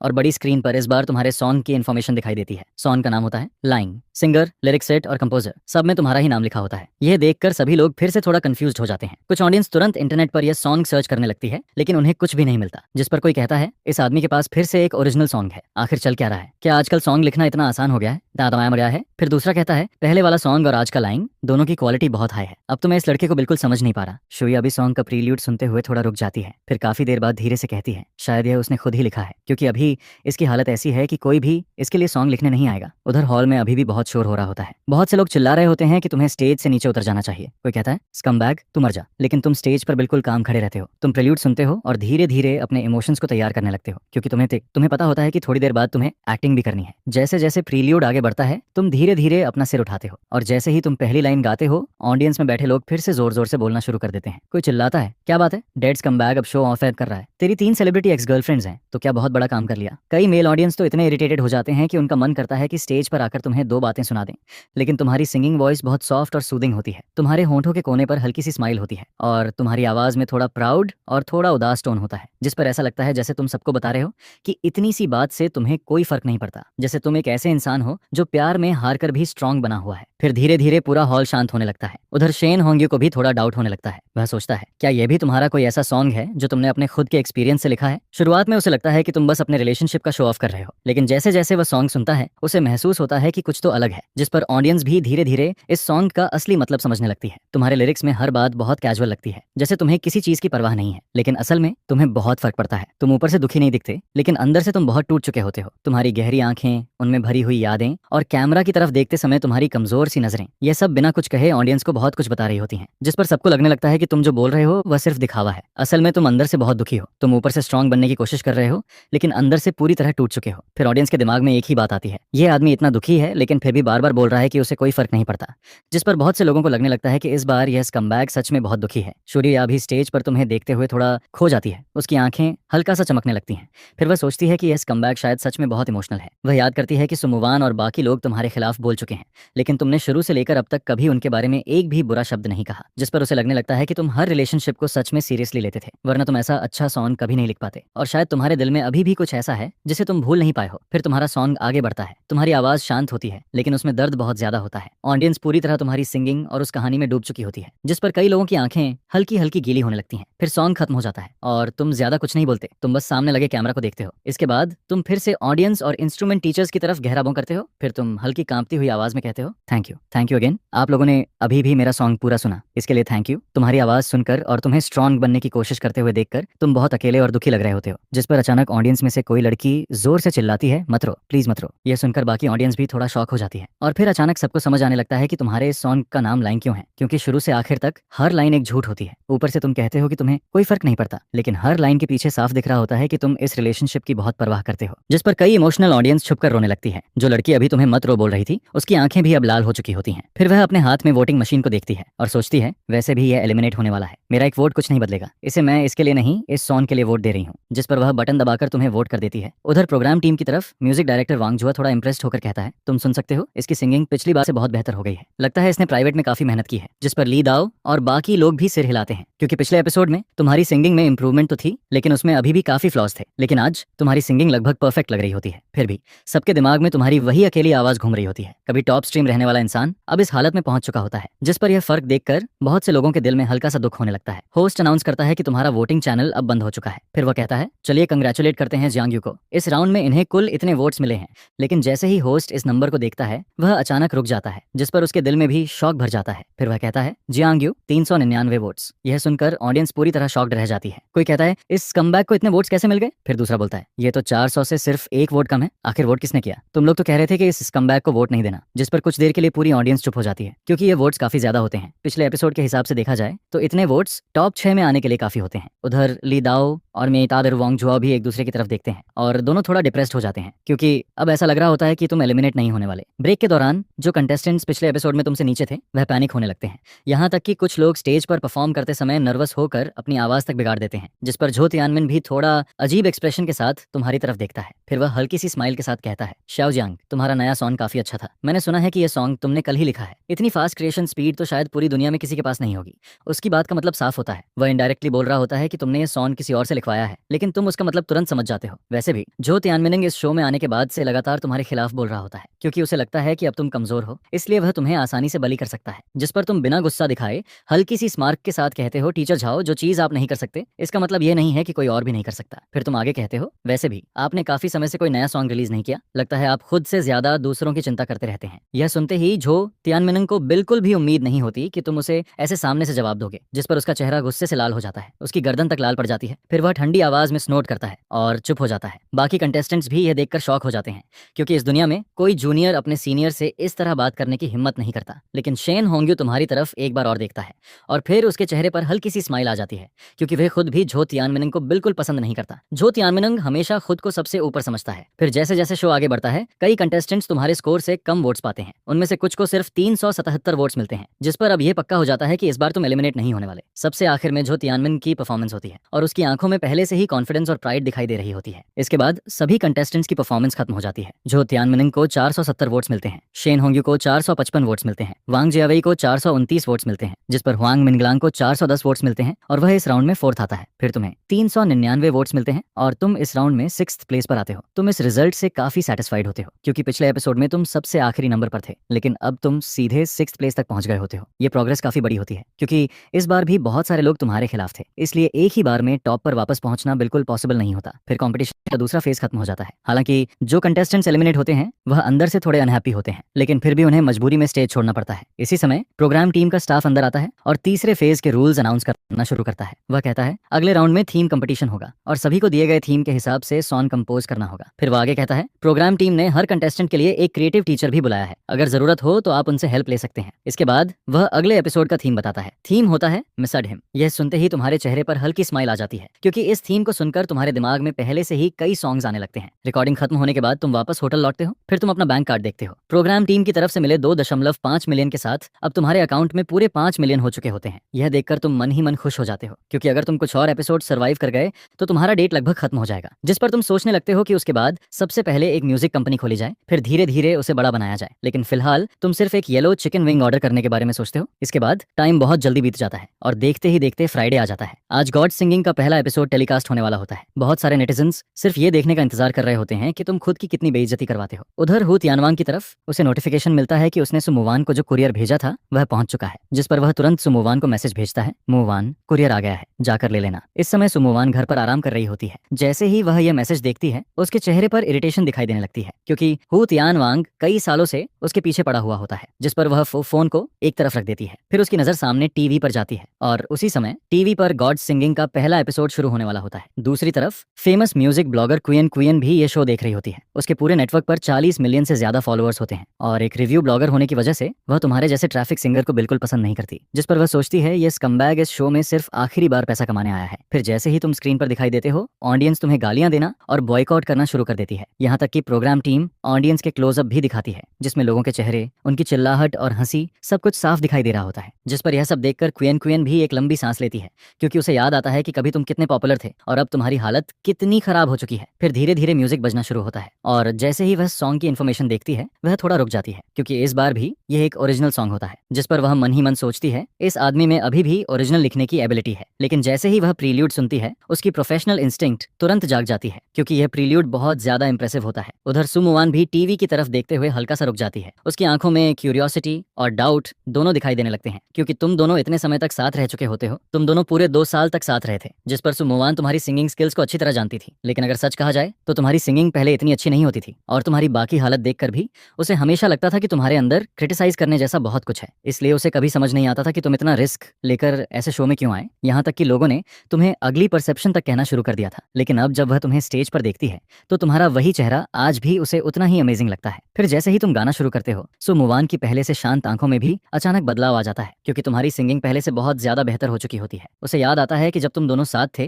तब वह तुमसे कहती थी तुम एक सिंगर हो, अगर तुम्हें लंबे टाइम तक इस लाइन में रहना है तो तुम्हें अपनी सिंगिंग इंप्रूव करनी पड़ेगी। जिस पर तुम हमेशा स्मर्क करके कहते थे क्या तुम मेरी हेल्प करोगी, अगर हेल्प करनी है तो मुझे बेड तक हेल्प कर दो। फिर बाद में जब तुम दोनों का ब्रेकअप हुआ था तब भी सु मुवान ने तुम्हें यही कहा था, मैं अभी भी चाहती हूँ कि तुम अपनी सिंगिंग इंप्रूव करो, मैं चाहती हूँ कि तुम्हारा फ्यूचर अच्छा हो। और अब तुम्हारी सिंगिंग सुनकर सु मुवान थोड़ा टूटने लगती है, क्योंकि तुमने सच में उसकी बात मान ली होती है, तुमने सच में अपनी सिंगिंग पर मेहनत की होती है। जिस पर उसके चेहरे का एक्सप्रेशन थोड़ा बदल जाता है। वह तुम्हारी इमोशनल और थोड़ी क्रेजी सिंगिंग सुनती है, तुम्हारी लाल आंखों को देखती है, ऐसा लगता है जैसे तुम अपने इमोशंस को दबाने की कोशिश कर रहे हो। फिर तुम्हारी आवाज गूंजती है, तुम मेरे इंतजार में नहीं रहे। मैं बॉक्स फिर से खोलता हूँ और खालीपन को देखता हूँ। मैं तुम्हारी उम्मीदों में खो गया था, लेकिन फिर मैं मुड़कर चला गया। तुम्हारी साफ और हल्की भारी आवाज इतनी दुखी और इमोशनल लग रही होती है कि सु मुवान बस स्क्रीन को देखती रह जाती है। इस समय तुम्हारी लाल आंखें सीधे कैमरा की तरफ देख रही होती हैं और सु मुवान भी तुम्हें बिना पलक झपकाए देख रही होती है, जिस पर ऐसा लगता है जैसे तुम दोनों स्क्रीन के आर पार एक दूसरे को देख रहे हो। उसका पहले से शांत दिल अब तेजी से धड़कने लगता है। फिर वह मन ही मन सोचती है क्या यह सॉन्ग मेरे लिए लिखा गया है, जिस पर उसे तुम्हारे साथ बिताया हर पल याद आने लगता है। उसे याद आता है जब वह तुमसे कहती थी जियांग यू मेहनत करो, मुझे यकीन है कि तुम एक दिन बहुत बड़े स्टार बनोगे। फिर उसे याद आता है जियांग यू मैं तुम्हें सिंगिंग इंप्रूव करना सिखाऊंगी। और फिर जियांग यू देखो मुझे गोल्ड अवार्ड मिल गया, यह म्यूजिक का सबसे बड़ा ऑनर है। जिस पर तुम हंसकर कहते थे मेरी मुवान बेबी सबसे बेस्ट है। लेकिन हर खुशी का एक एंड होता है। जब सु मुवान ने अपनी कंपनी शुरू की थी तब उसकी कंपनी को दूसरी कंपनीज दबाने की कोशिश कर रही थी, जिस पर उसे हर दिन बहुत मेहनत करनी पड़ती थी। उधर तुम फेंगतियान एंटरटेनमेंट के साथ कॉन्ट्रैक्ट साइन करने के बाद बहुत जल्दी टॉप पर पहुंच गए थे। तुम्हारी पॉपुलैरिटी इतनी बढ़ गई थी कि तुम चाइना के सबसे बड़े टॉप स्ट्रीम बन चुके थे। इसके बाद तुम दोनों के बीच मिलना कम होता गया और फिर एक दिन तुमने खुद ब्रेकअप की बात कर दी, जिस पर सु मुवान के लिए यह सब समझना बहुत मुश्किल हो गया, क्योंकि वह हमेशा इतनी मेहनत सिर्फ तुम दोनों के फ्यूचर के लिए कर रही थी। लेकिन ब्रेकअप के 1 महीने बाद ही उसने तुम्हें यांग शू के साथ देख लिया और उसी पल सु मुवान की आखिरी उम्मीद भी टूट गई। उसका दिल पूरी तरह टूट चुका होता है। इसके बाद वह आधा महीना तक घर में अकेली रहती है। फिर उसे पता चलता है कि यांग शू और तुम्हारा रिलेशनशिप भी खत्म हो गया है, जिस पर वह और ज्यादा मेहनत करना शुरू कर देती है। वह कंपनी के प्रेशर का सामना करती है और स्टेप बाय स्टेप अपनी कंपनी को बड़ा बनाती है। लेकिन अब तुम्हारा यह सॉन्ग सुनने के बाद उसका दिल फिर से हिलने लगता है, जिस पर वह फिर से सोचने लगती है क्या यह सॉन्ग सच में मेरे लिए लिखा गया है, क्या उसे सच में अपनी गलती का एहसास हो गया है। उधर जो ऑडियंस और नेटिजन्स ये शो देख रहे होते हैं उन्हें भी समझ नहीं आ रहा होता कि तुम्हारे साथ आखिर हो क्या रहा है। कोई कहता है क्या मेरे कान खराब हो गए हैं, मुझे सच में लग रहा है कि इस बार ये स्कमबैग बहुत अच्छा गा रहा है। फिर दूसरा कहता है ये सॉन्ग थोड़ा दुखी लग रहा है, आखिर ये किसके लिए लिखा गया है, सु मुवान, यांग शू या फिर सॉन्ग यूकिंग। इसके बाद सॉन्ग खत्म हो जाता है। स्टेज पर तुम्हारी आंखें लाल होती हैं और तुम पूरी सिंसियरिटी के साथ कहते हो थैंक यू, मुझे सुनने के लिए थैंक यू, आप सबका बहुत बहुत शुक्रिया। तुम्हारी आवाज और तुम्हारा अकेलापन ये सब देखकर अचानक लोगों को थोड़ा दुख महसूस होने लगता है, क्योंकि कभी टॉप पर रहने वाला इंसान अब इस हालत में पहुंच चुका होता है, जिस पर बहुत से लोगों को ऐसा लगता है जैसे उनके दिल के अंदर कहीं कुछ छू गया हो। उसी समय बैरियर पूरी तरह एक्सप्लोड हो जाता है। कोई लिखता है यह स्कमबैग अब इतना अच्छा गाने कैसे लगा, मुझे पहले क्यों नहीं पता चला। फिर दूसरा लिखता है चाहे ये कितना भी अच्छा गा ले, इससे ये फैक्ट नहीं बदलेगा कि ये एक स्कमबैग है। नेटिजन्स लगातार बातें कर रहे होते हैं और फिर जब उन्हें मरण पता चलता है कि तुम्हें सिर्फ 267 वोट्स मिले हैं तो बैरर और भी ज्यादा बढ़ जाता है। बहुत से लोग हंसते हुए लिखते हैं हाँ ये एपिसोड भी इसका लास्ट ही होगा। उधर शो देखने के बाद सु मुवान काफी देर तक सोफा पर चुपचाप बैठी रहती है। तुम्हारे सॉन्ग की मेलोडी उसके दिमाग में बार बार घूम रही होती है। दूसरी तरफ फेमस ब्लॉगर क्वीन भी शो खत्म होने के बाद लगातार तुम्हारे बारे में बात करती रहती है और फिर वह वीडियो बनाना शुरू कर देती है। हालांकि वह हर सॉन्ग पर वीडियो नहीं बनाती, वह सिर्फ उन्हीं सॉन्ग्स को चुनती है जो उसे अच्छे लगते हैं और तुम्हारा ये सॉन्ग उसे सच में बहुत पसंद आया होता है, जिस पर हॉट सर्च में कई टॉपिक्स आने लगते हैं। गॉड सिंगिंग, जो तियानमिन का सॉन्ग, शेन होंग्यू बहुत हैंडसम है, जियांग यू ने यह सॉन्ग अपनी किस एक्स के लिए लिखा, जियांग यू फिर से लास्ट आया और क्या जियांग यू का नया सॉन्ग सच में उसी ने लिखा है। इसी तरह के कई टॉपिक्स इंटरनेट पर ट्रेंड करने लगते हैं। उधर यांग शू पूरे दिन शूटिंग करने के बाद होटल लौटती है। वह सोफा पर बैठती है और अपनी लंबी लेग्स को एक दूसरे के ऊपर रख लेती है। फिर जैसे ही वह तुम्हारा सॉन्ग सुनती है उसके खूबसूरत चेहरे पर भी हल्का सा बदलाव दिखाई देता है, जिस पर वह सोचती है इस कमबैक की सिंगिंग इतनी अच्छी कब से हो गई। फिर उसके दिमाग में कुछ पुरानी बातें आने लगती हैं। उसे याद आता है जब तुम दोनों का ब्रेकअप हो रहा था तब तुम्हारी आवाज बहुत शांत और ठंडी थी। तुमने उससे कहा था बस अब बहुत हो गया, मैं भी थक गया हूँ, तुम पूरे दिन बाहर शूटिंग करती रहती हो, हम महीने में मुश्किल से कुछ बार ही मिलते हैं। यह सुनकर यांग शू की आंखें लाल हो गई थी, क्योंकि तुम्हारे साथ रहने के लिए उसने अपनी बेस्ट फ्रेंड तक से लड़ाई कर ली थी और अब तुम सच में उससे दूर जाने वाले थे। जब तुमने उससे ब्रेकअप की बात की थी तब यांग शू रोते हुए तुमसे पूछती है आखिर क्यों, तुम ऐसा क्यों कह रहे हो, जिस पर उसकी आंखें पूरी तरह लाल हो जाती हैं, लेकिन तुम उसकी तरफ बिना पीछे देखे चले जाते हो। उसी समय उसका दिल पूरी तरह टूट जाता है और फिर ज्यादा टाइम भी नहीं बीतता कि उसे खबर मिलती है कि तुम सॉन्ग यूकिंग के साथ हो। लेकिन इस समय सॉन्ग यूकिंग भी तुम्हारा वीडियो देख रही होती है। तुमसे ब्रेकअप के बाद उसकी कंपनी ने उस पर और भी ज्यादा कंट्रोल करना शुरू कर दिया था, जिस पर उसे हर दिन गर्ल ग्रुप के साथ परफॉर्म करना पड़ता था, लेकिन इसके बावजूद वह तुम्हें कभी भूल नहीं पाई। फिर तुम्हारा यह सॉन्ग सुनकर वह मन ही मन सोचती है क्या यह सॉन्ग मेरे लिए लिखा गया है, जिस पर उसके दिल में भी हल्का सा इमोशन जागने लगता है। शो के टेलीकास्ट होने के अगले दिन तुम्हारा सॉन्ग न्यू सॉन्ग चार्ट में सीधा 13वां पोजीशन पर पहुंच जाता है और तुमने पहले से ही उसका कॉपीराइट रजिस्टर करवा लिया होता है, क्योंकि तुम उम्मीद कर रहे होते हो कि यह सॉन्ग तुम्हें आगे और फायदा देगा। 13वें पोजीशन किसी नॉर्मल सिंगर के लिए शायद बहुत बड़ी बात होती, लेकिन तुम्हारे लिए जो कभी टॉप पर था ये रिजल्ट सिर्फ शुरुआत जैसा होता है। इतना बड़ा शो होने के बाद भी तुम्हारा सॉन्ग टॉप 10 में नहीं पहुंच पाता, जिस पर यह थोड़ा ऑकवर्ड लगने लगता है। यह देखकर जो तियानमिन भी ठंडी हंसी हंसता है। फिर वह कहता है इस आदमी के पास अब फैन सपोर्ट ही नहीं बचा, डेटा कौन करेगा, ऐसे में इसका ऊपर जाना पॉसिबल ही नहीं है। उसी समय शॉर्ट वीडियो प्लेटफॉर्म पर फेमस रिव्यू ब्लॉगर लिन क्वेन क्वैन एक नया वीडियो अपलोड करती है। वह कहती है हेलो एवरीवन, मैं हूं क्वेन क्वेन और आज हम एक नए सॉन्ग के बारे में बात करेंगे। उसका वीडियो अपलोड होने के 1 घंटे के अंदर ही हॉट सर्च पर पहुंच जाता है, जिस पर इंटरनेट पर फिर से तुम्हारे सॉन्ग को लेकर जोरदार डिस्कशन शुरू हो जाती है और इसी वजह से और भी ज्यादा लोग तुम्हारे इस नए सॉन्ग के बारे में जानने लगते हैं। फिर अगले दिन जब तुम उठते हो तो देखते हो कि तुम्हारा सॉन्ग चार्ट में 7वें पोजीशन तक पहुंच चुका है। अब आखिरकार तुम्हारा सॉन्ग टॉप 10 में आ चुका होता है और शॉर्ट वीडियो प्लेटफॉर्म पर भी ये सॉन्ग पूरी तरह वायरल हो जाता है। लेकिन जैसे ही तुम कमेंट्स खोलते हो वहां अभी भी लोग तुम्हें गालियां ही दे रहे होते हैं, जिस पर तुम सोचते हो कि अभी यह सब बदलना पॉसिबल नहीं है। इससे अच्छा है कि चुपचाप पैसा कमाया जाए, क्योंकि अभी भी तुम्हारे ऊपर बहुत डेट बाकी होता है। फिर जल्दी ही मंडे आ जाता है और गॉड सिंगिंग की तीसरी रिकॉर्डिंग शुरू हो जाती है। ऑडियंस एक एक करके अंदर आने लगती है और अंदर आते ही सब धीरे धीरे बातें करना शुरू कर देते हैं। कोई कहता है पिछले एपिसोड में वह स्कमबैग एलिमिनेट नहीं हुआ। फिर दूसरा कहता है इस बार उस डेड स्कमबैग को बिल्कुल वोट मत देना। इसी समय बैक स्टेज में तुम रेस्ट कर रहे होते हो, क्योंकि अब एक कंटेस्टेंट एलिमिनेट हो चुका होता है, इसलिए अब सिर्फ 9 लोग बचे होते हैं और तुम हमेशा की तरह अकेले कॉर्नर में बैठे होते हो। तुम फ्री का मिल्क पी रहे होते हो। तुम्हारे बगल में ब्यूटीफुल सिंगर शेन होंगी बैठी होती है। वह चोरी चोरी तुम्हारी तरफ देखती रहती है। उसकी नजर बार बार तुम्हारे फेस पर जाकर रुक जाती है, जिस पर तुम भी एक बार उसकी तरफ देखते हो और फिर तुम्हारी नजर उसकी आंखों से टकरा जाती है। दूसरी तरफ जो तियानमिन और वांग जियावेई साथ बैठे होते हैं, दोनों हंसते हुए बात कर रहे होते हैं, लेकिन बीच बीच में दोनों तुम्हारी तरफ भी देख लेते हैं। उनकी आंखों में साफ दिख रहा होता है कि वह तुम्हारा मजाक उड़ते देखना चाहते हैं। फिर होस्ट के आते ही तीसरे एपिसोड की रिकॉर्डिंग ऑफिशियली शुरू हो जाती है, क्योंकि इस बार थीम कंपटीशन होता है, इसलिए सभी कंटेस्टेंट्स थोड़े नर्वस होते हैं। इस बार तुम्हारी परफॉर्मेंस चौथे नंबर पर होती है। फिर जैसे ही तुम्हारा टर्न आता है तुम उठने लगते हो, लेकिन अचानक तुम्हें महसूस होता है कि किसी ने तुम्हारे कपड़े का कोना पकड़ लिया है, जिस पर तुम पीछे मुड़कर देखते हो और पाते हो कि शेन होंग्यू ने तुम्हारी शर्ट पकड़ रखी है। उसका चेहरा हल्का लाल हो चुका होता है। फिर वह धीरे से कहती है सॉरी। इसके बाद वह जल्दी से तुम्हारा कपड़ा छोड़ देती है और तुम्हारी तरफ देखकर हल्की सी स्माइल करती है, जिस पर तुम भी हल्का सा सिर हिलाते हो और कहते हो कोई बात नहीं। यह देखकर शेन होंग्यू के चेहरे पर एक अलग सी स्माइल आ जाती है। लेकिन दूसरी तरफ जो तियानमिन और वांग जियावेई बड़ी स्क्रीन की तरफ देखते रहते हैं, क्योंकि वह दोनों तुम्हें फिर से बेइज्जत होते हुए देखना चाहते हैं। फिर तुम स्टेज पर जाते हो और माइक्रोफोन पकड़ लेते हो, लेकिन इस बार ऑडियंस पहले जितनी एग्रेसिव नहीं होती। ऐसा लगता है जैसे अब सब सिर्फ चुपचाप तुम्हें देखना चाहते हैं, जिस पर तुम खुद को पहले की तरह लोनली और शांत दिखाने की कोशिश करते हो और हमेशा की तरह 90 डिग्री झुककर बो करते हो। यह देखकर ऑडियंस को लगने लगता है कि तुम सच में बदल गए हो। अब तुम पहले से काफी लोकी हो चुके हो। फिर धीरे धीरे म्यूजिक बजना शुरू होता है और बड़ी स्क्रीन पर सॉन्ग की इन्फॉर्मेशन दिखाई देती है। Song a little bit, singer Zhang Yu, lyrics and composer Zhang Yu. यह देखकर ऑडियंस फिर से शॉक्ड रह जाती है। कोई कहता है क्या यह आदमी हर हफ्ते एक ओरिजिनल सॉन्ग लिखने वाला है। फिर दूसरा कहता है इस सॉन्ग का प्रील्यूड भी काफी अच्छा लग रहा है, पहले चुप रहो और सुनो। उधर शेन होंग्यू की आंखों में भी हल्की चमक आ जाती है, क्योंकि इस बार थीम क्रिएशन कंपटीशन होता है और बाकी कंटेस्टेंट्स ने क्रिएटिव टीचर्स की हेल्प ली होती है, लेकिन तुम ये सब अकेले कर रहे होते हो। 3 एपिसोड्स में लगातार 3 नए सॉन्ग्स, ये बात किसी को भी इम्पॉसिबल लगती है, जिस पर ऐसा लगता है जैसे तुम अपने एक्शन से सारी रूमर्स को गलत साबित कर रहे हो। दूसरी तरफ जो तियानमिन का चेहरा थोड़ा अजीब हो जाता है, क्योंकि उसे अपनी पिछली बातें याद आने लगती हैं। अब उसे लगने लगता है जैसे स्टेज पर खड़ा तुम चुपचाप उसे गलत साबित कर रहे हो। फिर म्यूजिक धीरे धीरे तेज होने लगता है। प्रेल्यूड खत्म होते ही तुम धीरे से माइक्रोफोन उठाते हो और फिर तुम स्टेज पर गाना शुरू करते हो। तुम्हारी आवाज हल्की कांप रही होती है, तुम्हारी सिंगिंग थोड़ी भारी और दर्द भरी लग रही होती है, तुम्हारी आंखों में बहुत अफेक्शन और रिग्रेट दिखाई दे रहा होता है, जिस पर ऐसा लगता है जैसे तुम अपने पुराने रिलेशनशिप को याद कर रहे हो और उन सब चीजों के लिए पछता रहे हो जो तुमने खो दी। ऑडियंस तुम्हारी सिंगिंग सुनती है और धीरे धीरे हॉल में मौजूद सारी आवाजें अपने आप बंद हो जाती हैं। फिर कैमरा धीरे धीरे तुम्हारे फेस के पास आता है। तुम्हारे चेहरे का दुख, तुम्हारी आंखों की गिल्ट, ये सब ऑडियंस साफ साफ देख रही होती है, जिस पर सभी को फिर से तुम्हारी एक्स गर्लफ्रेंड्स याद आने लगती हैं। सब सोचने लगते हैं ये सॉन्ग आखिर किसके लिए है। क्या सच में तुम हर रिलेशनशिप को दिल से लेते थे और शायद ब्रेकअप की कोई और वजह थी। लेकिन तुम स्टेज पर खड़े होकर उसी तरह फीलिंग के साथ गाते रहते हो, क्योंकि अ लिटिल बिट तुम्हारा भी एक पसंदीदा सॉन्ग होता है। और अब सॉन्ग का कोरस धीरे धीरे शुरू होने वाला होता है। लाइफ एंड डेथ वाली सिंगिंग, जैसे तुमने कोई ऐसा दर्द फील किया हो जिसे कभी भुलाया नहीं जा सकता। तुम्हारी आंखों में देखकर ऐसा लगता है जैसे तुम अपना रिग्रेट देख पा रहे हो, जिस पर शोध या तुम्हें देखती है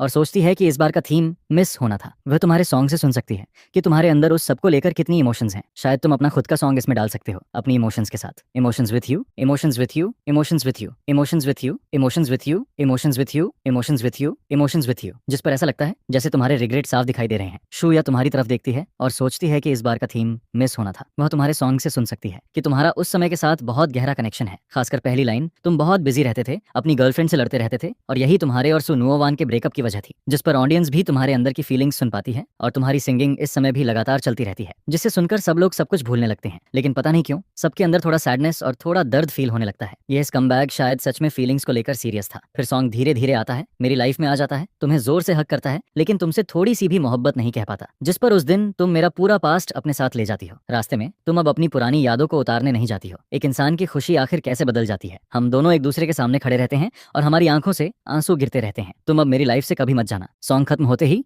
वहाँ का माहौल अचानक बहुत शांत हो जाता है। ऐसा लगता है जैसे सब लोग अभी भी उस सॉन्ग में डूबे हुए हैं, जिस पर तुम नीचे झुकते हो और फिर से बो करते हो। तुम्हारी आंखें थोड़ी लाल होती हैं और तुम्हारी आवाज सच्चाई से कांपती रहती है। थैंक यू रियली, जिस पर तुम बार बार बो करते रहते हो और बार बार थैंक यू कहते रहते हो। लगातार 3 एपिसोड्स के बाद ऑडियंस तुम्हारे बारे में बात करना शुरू करती है। लगता है ये सच में बदल गया है, मैं इसे थोड़ा बेचारा क्यों फील कर रहा हूँ। ये सॉन्ग सच में बहुत अच्छा था, मैं तो पूरा इमोशनल हो गया। लेकिन इस स्कमबैग के झांसे में मत आओ। स्कमबैग लोग इसी तरह के फेक इमोशंस में सबसे आगे होते हैं, जिस पर कुछ लोगों की आंखें चमकती रहती हैं। तुम्हारी लोनली आवाज स्टेज से नीचे जाती है। क्या इसे रिग्रेट हो रहा है? ये हर गेम में इतना सीरियस क्यों रहता है? क्या ये फीलिंग्स की रियल साइड है? क्या सच में सबने इसे गलत समझा था? और फिर आखिर में होस्ट अनाउंस करता है कि तुम्हें 427 वोट्स मिले हैं, जिसे सुनते ही वहां का माहौल तुरंत शोर से भर जाता है। क्या इस स्कमबैग को इतने ज्यादा वोट्स मिले हैं? कमरे में बैठा हुआ स्कमबैग, इसे अब भी लोग वोट क्यों दे रहे हैं? मैं किसी का फैन नहीं हूँ, लेकिन अगर अच्छा लगता है तो मैं वोट करता हूँ। और मैं भी तुम्हारे वोट्स देखकर शॉक्ड हूँ। क्या यह आदमी अब काउंटर अटैक करने वाला है? पहले एपिसोड में लास्ट प्लेस 399 वोट्स, दूसरे एपिसोड में 427 वोट्स और तीसरे एपिसोड में भी 427 वोट्स, जिस पर म्यूजिक डायरेक्टर वांग जुआ भी सांस भरते हुए कहता है, सिंसियरिटी ही सबसे बड़ी पावर है। वह म्यूजिक से ऑडियंस को जीतना चाहता है। क्या यही म्यूजिक का ओरिजिनल मतलब नहीं है? क्या यह अच्छी बात नहीं है? इसके बाद लाउंज में बैठे बाकी कंटेस्टेंट्स के पास मजाक करने का दिल नहीं बचता। उनके एक्सप्रेशंस नर्वस हो जाते हैं। अगर उन्होंने मेहनत नहीं की तो वे एलिमिनेट हो जाएंगे। इसके दिमाग में जरूर कुछ प्रॉब्लम है। ये आदमी इतनी जान लगाकर लड़ रहा है और फिर भी इतने लोग इसे वोट दे रहे हैं, जिसे देखकर वह अंदर से बहुत अनकंफर्टेबल फील करता है। सभी सिंगर्स की परफॉर्मेंस के बाद तीसरे एपिसोड की फाइनल रैंकिंग सामने आती है। जो तियानमिनिंग अब भी फर्स्ट प्लेस पर रहता है और उसे 465 वोट्स मिलते हैं। शेन होंग्यू थोड़े से डिफरेंस से सेकंड प्लेस पर आती है और उसे 460 वोट्स मिलते हैं। थर्ड प्लेस पर हुआंग मिनग्लांग रहता है, जिसने इस बार बहुत अच्छा परफॉर्म किया और उसे 446 वोट्स मिलते हैं। फोर्थ प्लेस पर वांग जियावे रहता है, जिसे 437 वोट्स मिलते हैं। और फिफ्थ प्लेस पर तुम रहते हो 427 वोट्स के साथ, जिस पर तुम इस रिजल्ट से काफी सेटिस्फाइड रहते हो। धीरे धीरे स्टेप बाय स्टेप तुम बेहतर होते जा रहे हो। लेकिन बाकी गेस्ट्स जब देखते हैं कि तुम फिर से बच गए हो तो उनके चेहरे थोड़े अजीब हो जाते हैं और जो एलिमिनेट हो गए वे साफ तौर पर डिसअपॉइंटेड दिखाई देते हैं। जिस पर झो तियानमिनिंग देखता है कि शेन होंग्यू उससे सिर्फ 5 वोट्स पीछे है। उसकी आंखों में एक डर दिखाई देता है। पहले एपिसोड से वह हमेशा फर्स्ट प्लेस पर बना हुआ था और अब उसकी पॉपुलैरिटी धीरे धीरे वापस आने लगती है। कंपनी भी चाहती है कि वह फर्स्ट प्लेस पर बना रहे। शायद तुम इस शो की वजह से फेमस हो सकते हो। अगर तुम चैंपियन बन जाते हो तो यह तुम्हारे फ्यूचर करियर के लिए बहुत मदद करेगा। फिर थीम ऑटम रखा जाता है, कुछ ऑटम सीनरी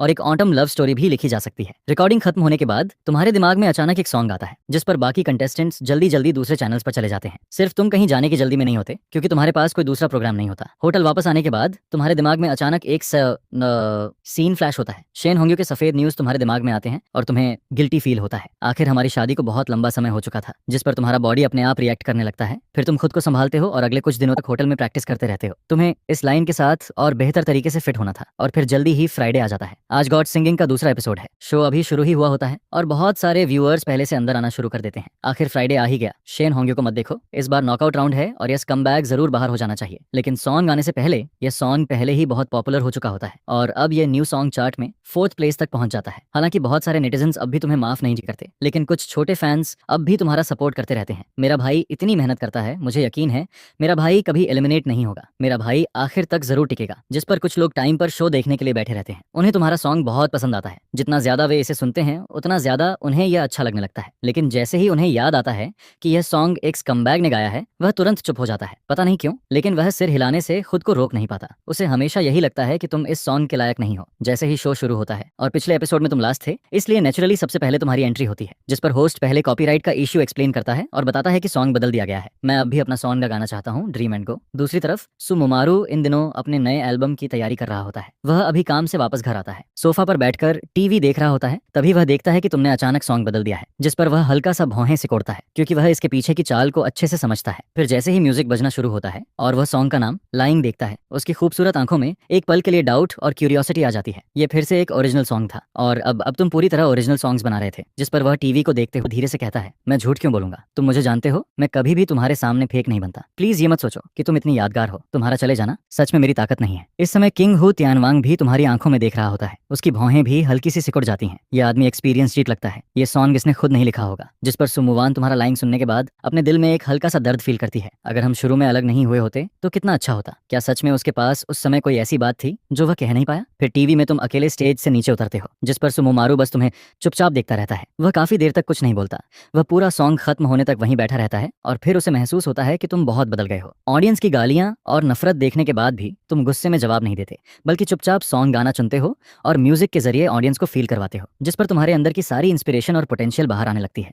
इस समय बैरियर भी तेजी से स्क्रीन पर चलने लगता है। अरे ये सॉन्ग तो बहुत अच्छा है। इसे सुनकर मैं रो पड़ा। जियांग्यू, तुम सच में बहुत स्ट्रांग हो। तुम्हारे अंदर जरूर बहुत दर्द होगा। फिर जैसे ही होस्ट तुम्हारे वोट्स बताता है, ऑडियंस पूरी तरह शॉक्ड हो जाती है। क्या 400 वोट्स का फर्क है? मैंने सही देखा ना? वहाँ इतने सारे लोगों ने इस कमबैक को वोट दिया और मैं तो पहले उसके लास्ट सॉन्ग के वोट्स देखकर ही शॉक्ड था। मुझे भी बहुत हैरानी हुई कि ये प्रमोशन तक पहुंच गया, जिस पर हू तियान ये रिजल्ट देखकर टेबल पर हाथ मारता है। धत, ब्रेकअप हो गया और अब यहाँ आकर प्यार का नाटक कर रहा है। मैं इसे वैरायटी शोज और बिजनेस टॉक्स दिला रहा था और ये यहाँ ये सब कर रहा है। आज आखिर उसे थोड़ा आराम करने का टाइम मिला था। वह सोफा पर बैठकर तुम्हारा वीडियो देख रहा होता है, जिस पर अचानक उसे सॉन्ग यूक्विन की याद आ जाती है। उसे वह सीन याद आता है जब तुमने यूक्विन से कहा था, मैं फ्यूचर में तुम्हारे लिए जरूर एक सॉन्ग लिखूंगा। मुझे ब्रदर जियांग पर पूरा भरोसा है यूक्विन, मैं हमेशा तुमसे प्यार करूंगा और मैं भी तुमसे प्यार करती हूँ। लेकिन सिर्फ आधे साल बाद तुम दोनों का ब्रेकअप हो गया था। उस रात सॉन्ग यूक्विन रोते हुए तुम्हें पकड़ लेती है। वह कहती है, मैं नहीं चाहती कि तुम मुझे छोड़कर जाओ, जिस पर तुम उसका हाथ हटाते हुए कहते हो, छोड़ दो यूक्विन, तुम्हारी कंपनी और तुम्हारे पेरेंट्स बहुत ज्यादा कंट्रोल करते हैं। मैं अब सच में थक गया हूँ। उस रात सॉन्ग यूक्विन की आंखें रो रोकर सूज गई थीं। वह बहुत देर तक तुम्हें रोक नहीं पाई, जिस पर उसके दिल में एक भारीपन रह जाता है। पहले की सारी खूबसूरत यादें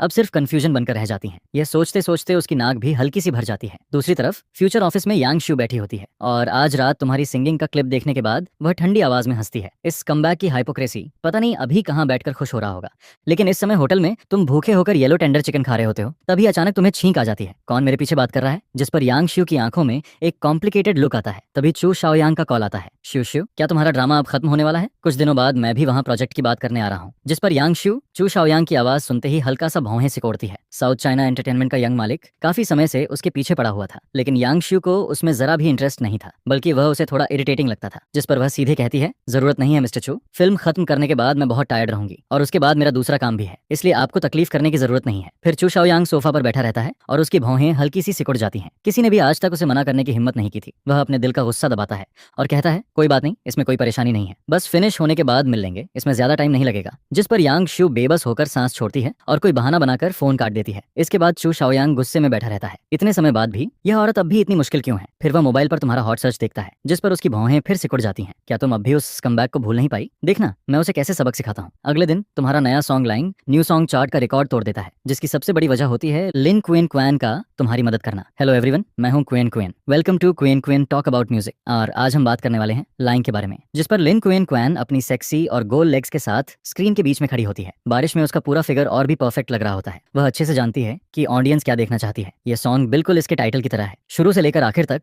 हर लाइन एक झूठ होती है। लिरिक्स में बार बार यही कहा जाता है कि मैं झूठ नहीं बोल रहा, लेकिन अगर ध्यान से सुनो तो तुम्हें पता चलेगा कि सिंगर की आवाज में कितनी फीलिंग्स हैं। और फिर सॉन्ग धीरे धीरे तुम्हारे करीब आता जाता है। लाइन ऑथर का अब तक का सबसे अच्छा काम लगता है। इस महीने लिन क्वेन क्वैन का रिव्यू करीब 8 मिनट का होता है और वह तुम्हारे लाइन को बहुत ध्यान से एनालाइज करती है, जिसे देखकर साफ समझ आता है कि वह इस सॉन्ग को बहुत ज्यादा पसंद करती है। लेकिन फिर भी पहले की तरह वह तुम्हारे बारे में कुछ नहीं कहती। शुरू से आखिर तक उसने तुम्हारा नाम एक बार भी नहीं लिया, लेकिन जैसे ही यह वीडियो बाहर आता है ज्यादा देर नहीं लगती और ये फिर से हॉट सर्च पर पहुंच जाता है, जिस पर नेटिजन्स फिर से कमेंट करना शुरू कर देते हैं। वाइफ, तुम्हारी लेग्स पर जो स्टॉकिंग्स हैं, क्या उनसे मेरे लिए मिल्क टी बना सकती हो? ये स्कमबैग अभी तक एलिमिनेट क्यों नहीं हुआ? लेकिन म्यूजिक सच में बहुत अच्छा है। मैंने नहीं सोचा था कि दयांग यू का स्कमबैग वाला सीन इतना स्ट्रॉन्ग होगा। और फिर जल्दी ही मंडे आ जाता है। प्रोग्राम के 4th एपिसोड की रिकॉर्डिंग शुरू हो जाती है, जिस पर ऑडियंस भी एक एक करके अंदर आने लगती है। इस बार का थीम ऑटम होता है और सब लोग इसे लेकर काफी एक्साइटेड रहते हैं। अब लाउंज में सिर्फ 8 कंटेस्टेंट्स बचे होते हैं और इस बार उनमें से एक एलिमिनेट होने वाला होता है, जिस पर तुम देखते हो कि तुम्हारे पास वाली सीट खाली है। तभी वह बिना झिझक वहां आकर बैठ जाती है। वह तुम्हारी तरफ हल्का सा मुस्कुराती है और तुम भी उसे हेलो कहते हो, जिस पर उसकी लंबी और टाइट लेग्स तुम्हारे बिल्कुल पास होती हैं। उसके स्नो फाइट थाइज फिर से तुम्हारी नजरों में आ जाते हैं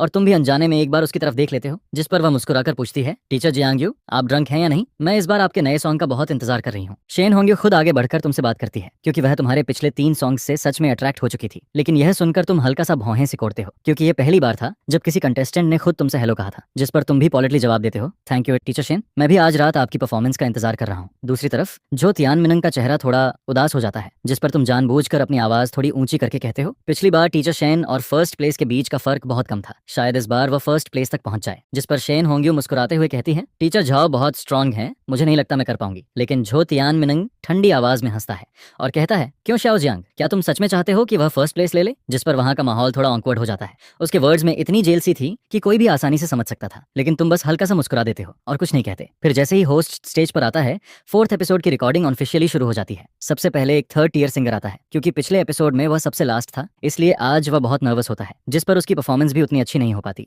और आखिर में उसे सिर्फ 396 वोट्स मिलते हैं। इसके बाद जो कंटेस्टेंट्स आते हैं उन सबको 400 से ज्यादा वोट्स मिलते हैं, जिस पर उसे पहले ही समझ आ जाता है कि शायद इस बार वह एलिमिनेट हो जाएगा, लेकिन जब वह तुम्हारी तरफ देखता है तो उसके दिल में थोड़ी उम्मीद आ जाती है। दूसरी तरफ जो तियानमिनिंग तुम्हें बाहर जाते हुए देखता है वह बस हल्का सा तुम्हारी तरफ देखता है और मन में सोचता है ये आदमी एलिमिनेट नहीं होगा, लेकिन मेरे और इसके बीच अभी भी काफी फर्क है। असली खतरा तो शेन होंग्यू है, क्योंकि उसके वोट्स लगातार मेरे करीब आते जा रहे हैं। और फिर होस्ट की इंट्रोडक्शन के साथ तुम स्टेज पर माइक्रोफोन लेकर खड़े हो जाते हो। इस बार पहले जैसा नहीं होता, कोई बॉयकॉट नहीं करता, कोई धीरे धीरे गालियां नहीं देता। ऑडियंस बस चुपचाप स्टेज की तरफ देखती रहती है और तुम्हारे अगले सॉन्ग का इंतजार करती है, जिस पर तुम स्टेज के बीच में खड़े होकर सामने का इतना शांत माहौल देखकर थोड़ा सरप्राइज हो जाते हो। ऐसा लगता है जैसे इन एपिसोड्स में तुम्हारी सारी मेहनत बेकार नहीं गई। प्रोग्राम टीम भी यह देखकर थोड़ा सरप्राइज्ड होती है। वह भी सोचती है कि उम्मीद है इस बार तुम इस मौके की वैल्यू समझोगे, लेकिन तुम स्टेज पर ज्यादा कुछ नहीं कहते। तुम हमेशा की तरह ऑडियंस और म्यूजिक टीचर्स की तरफ हल्का सा झुककर बाव करते हो, जिस पर म्यूजिक धीरे धीरे बजना शुरू हो जाता है और तुम्हारे पीछे बड़े स्क्रीन पर सॉन्ग की इन्फॉर्मेशन दिखाई देती है। सिंगर जांग्यू, लिरिसिस्ट एंड कंपोजर जांग्यू, जिस पर डायरेक्टर सॉन्ग का नाम देखकर हल्का सा मुस्कुराता है, क्योंकि ये सच में इस बार के ऑटम थीम से परफेक्टली मैच करता था। लेकिन तभी टीचर वांग जुआ रहस्यमय तरीके से हंसने लगता है और कहता है बाद में ध्यान से सुनना, जियांग यू का ये सॉन्ग इतना सिंपल नहीं है, शायद इसे बहुत हाई स्कोर मिले। यह सुनकर डायरेक्टर ली और शू या भी क्यूरियस हो जाते हैं, क्योंकि वांग जुआ किसी सॉन्ग की इतनी तारीफ बहुत कम करता था, जिस पर सबको लगने लगता है कि इस सॉन्ग में जरूर कुछ खास है। फिर जैसे जैसे प्रील्यूड आगे बढ़ता है उसमें हल्का सा सैडनेस महसूस होने लगता है, जो धीरे धीरे ऑटम के मौसम की तरह फैलने लगता है। स्टेज पर तुम उदास आंखों के साथ खड़े रहते हो, तुम्हारी नजर नीचे होती है। फिर तुम धीरे से माइक उठाते हो और गाना शुरू करते हो। तुम्हारा मूड इतना साफ और ट्रांसपेरेंट लगता है जैसे कोई खूबसूरत याद जिसे बार बार याद करना अच्छा लगता है। और जैसे ही तुम गाना शुरू करते हो सब लोग फिर से शॉक्ड हो जाते हैं। शू या और बाकी गेस्ट्स नोटिस करते हैं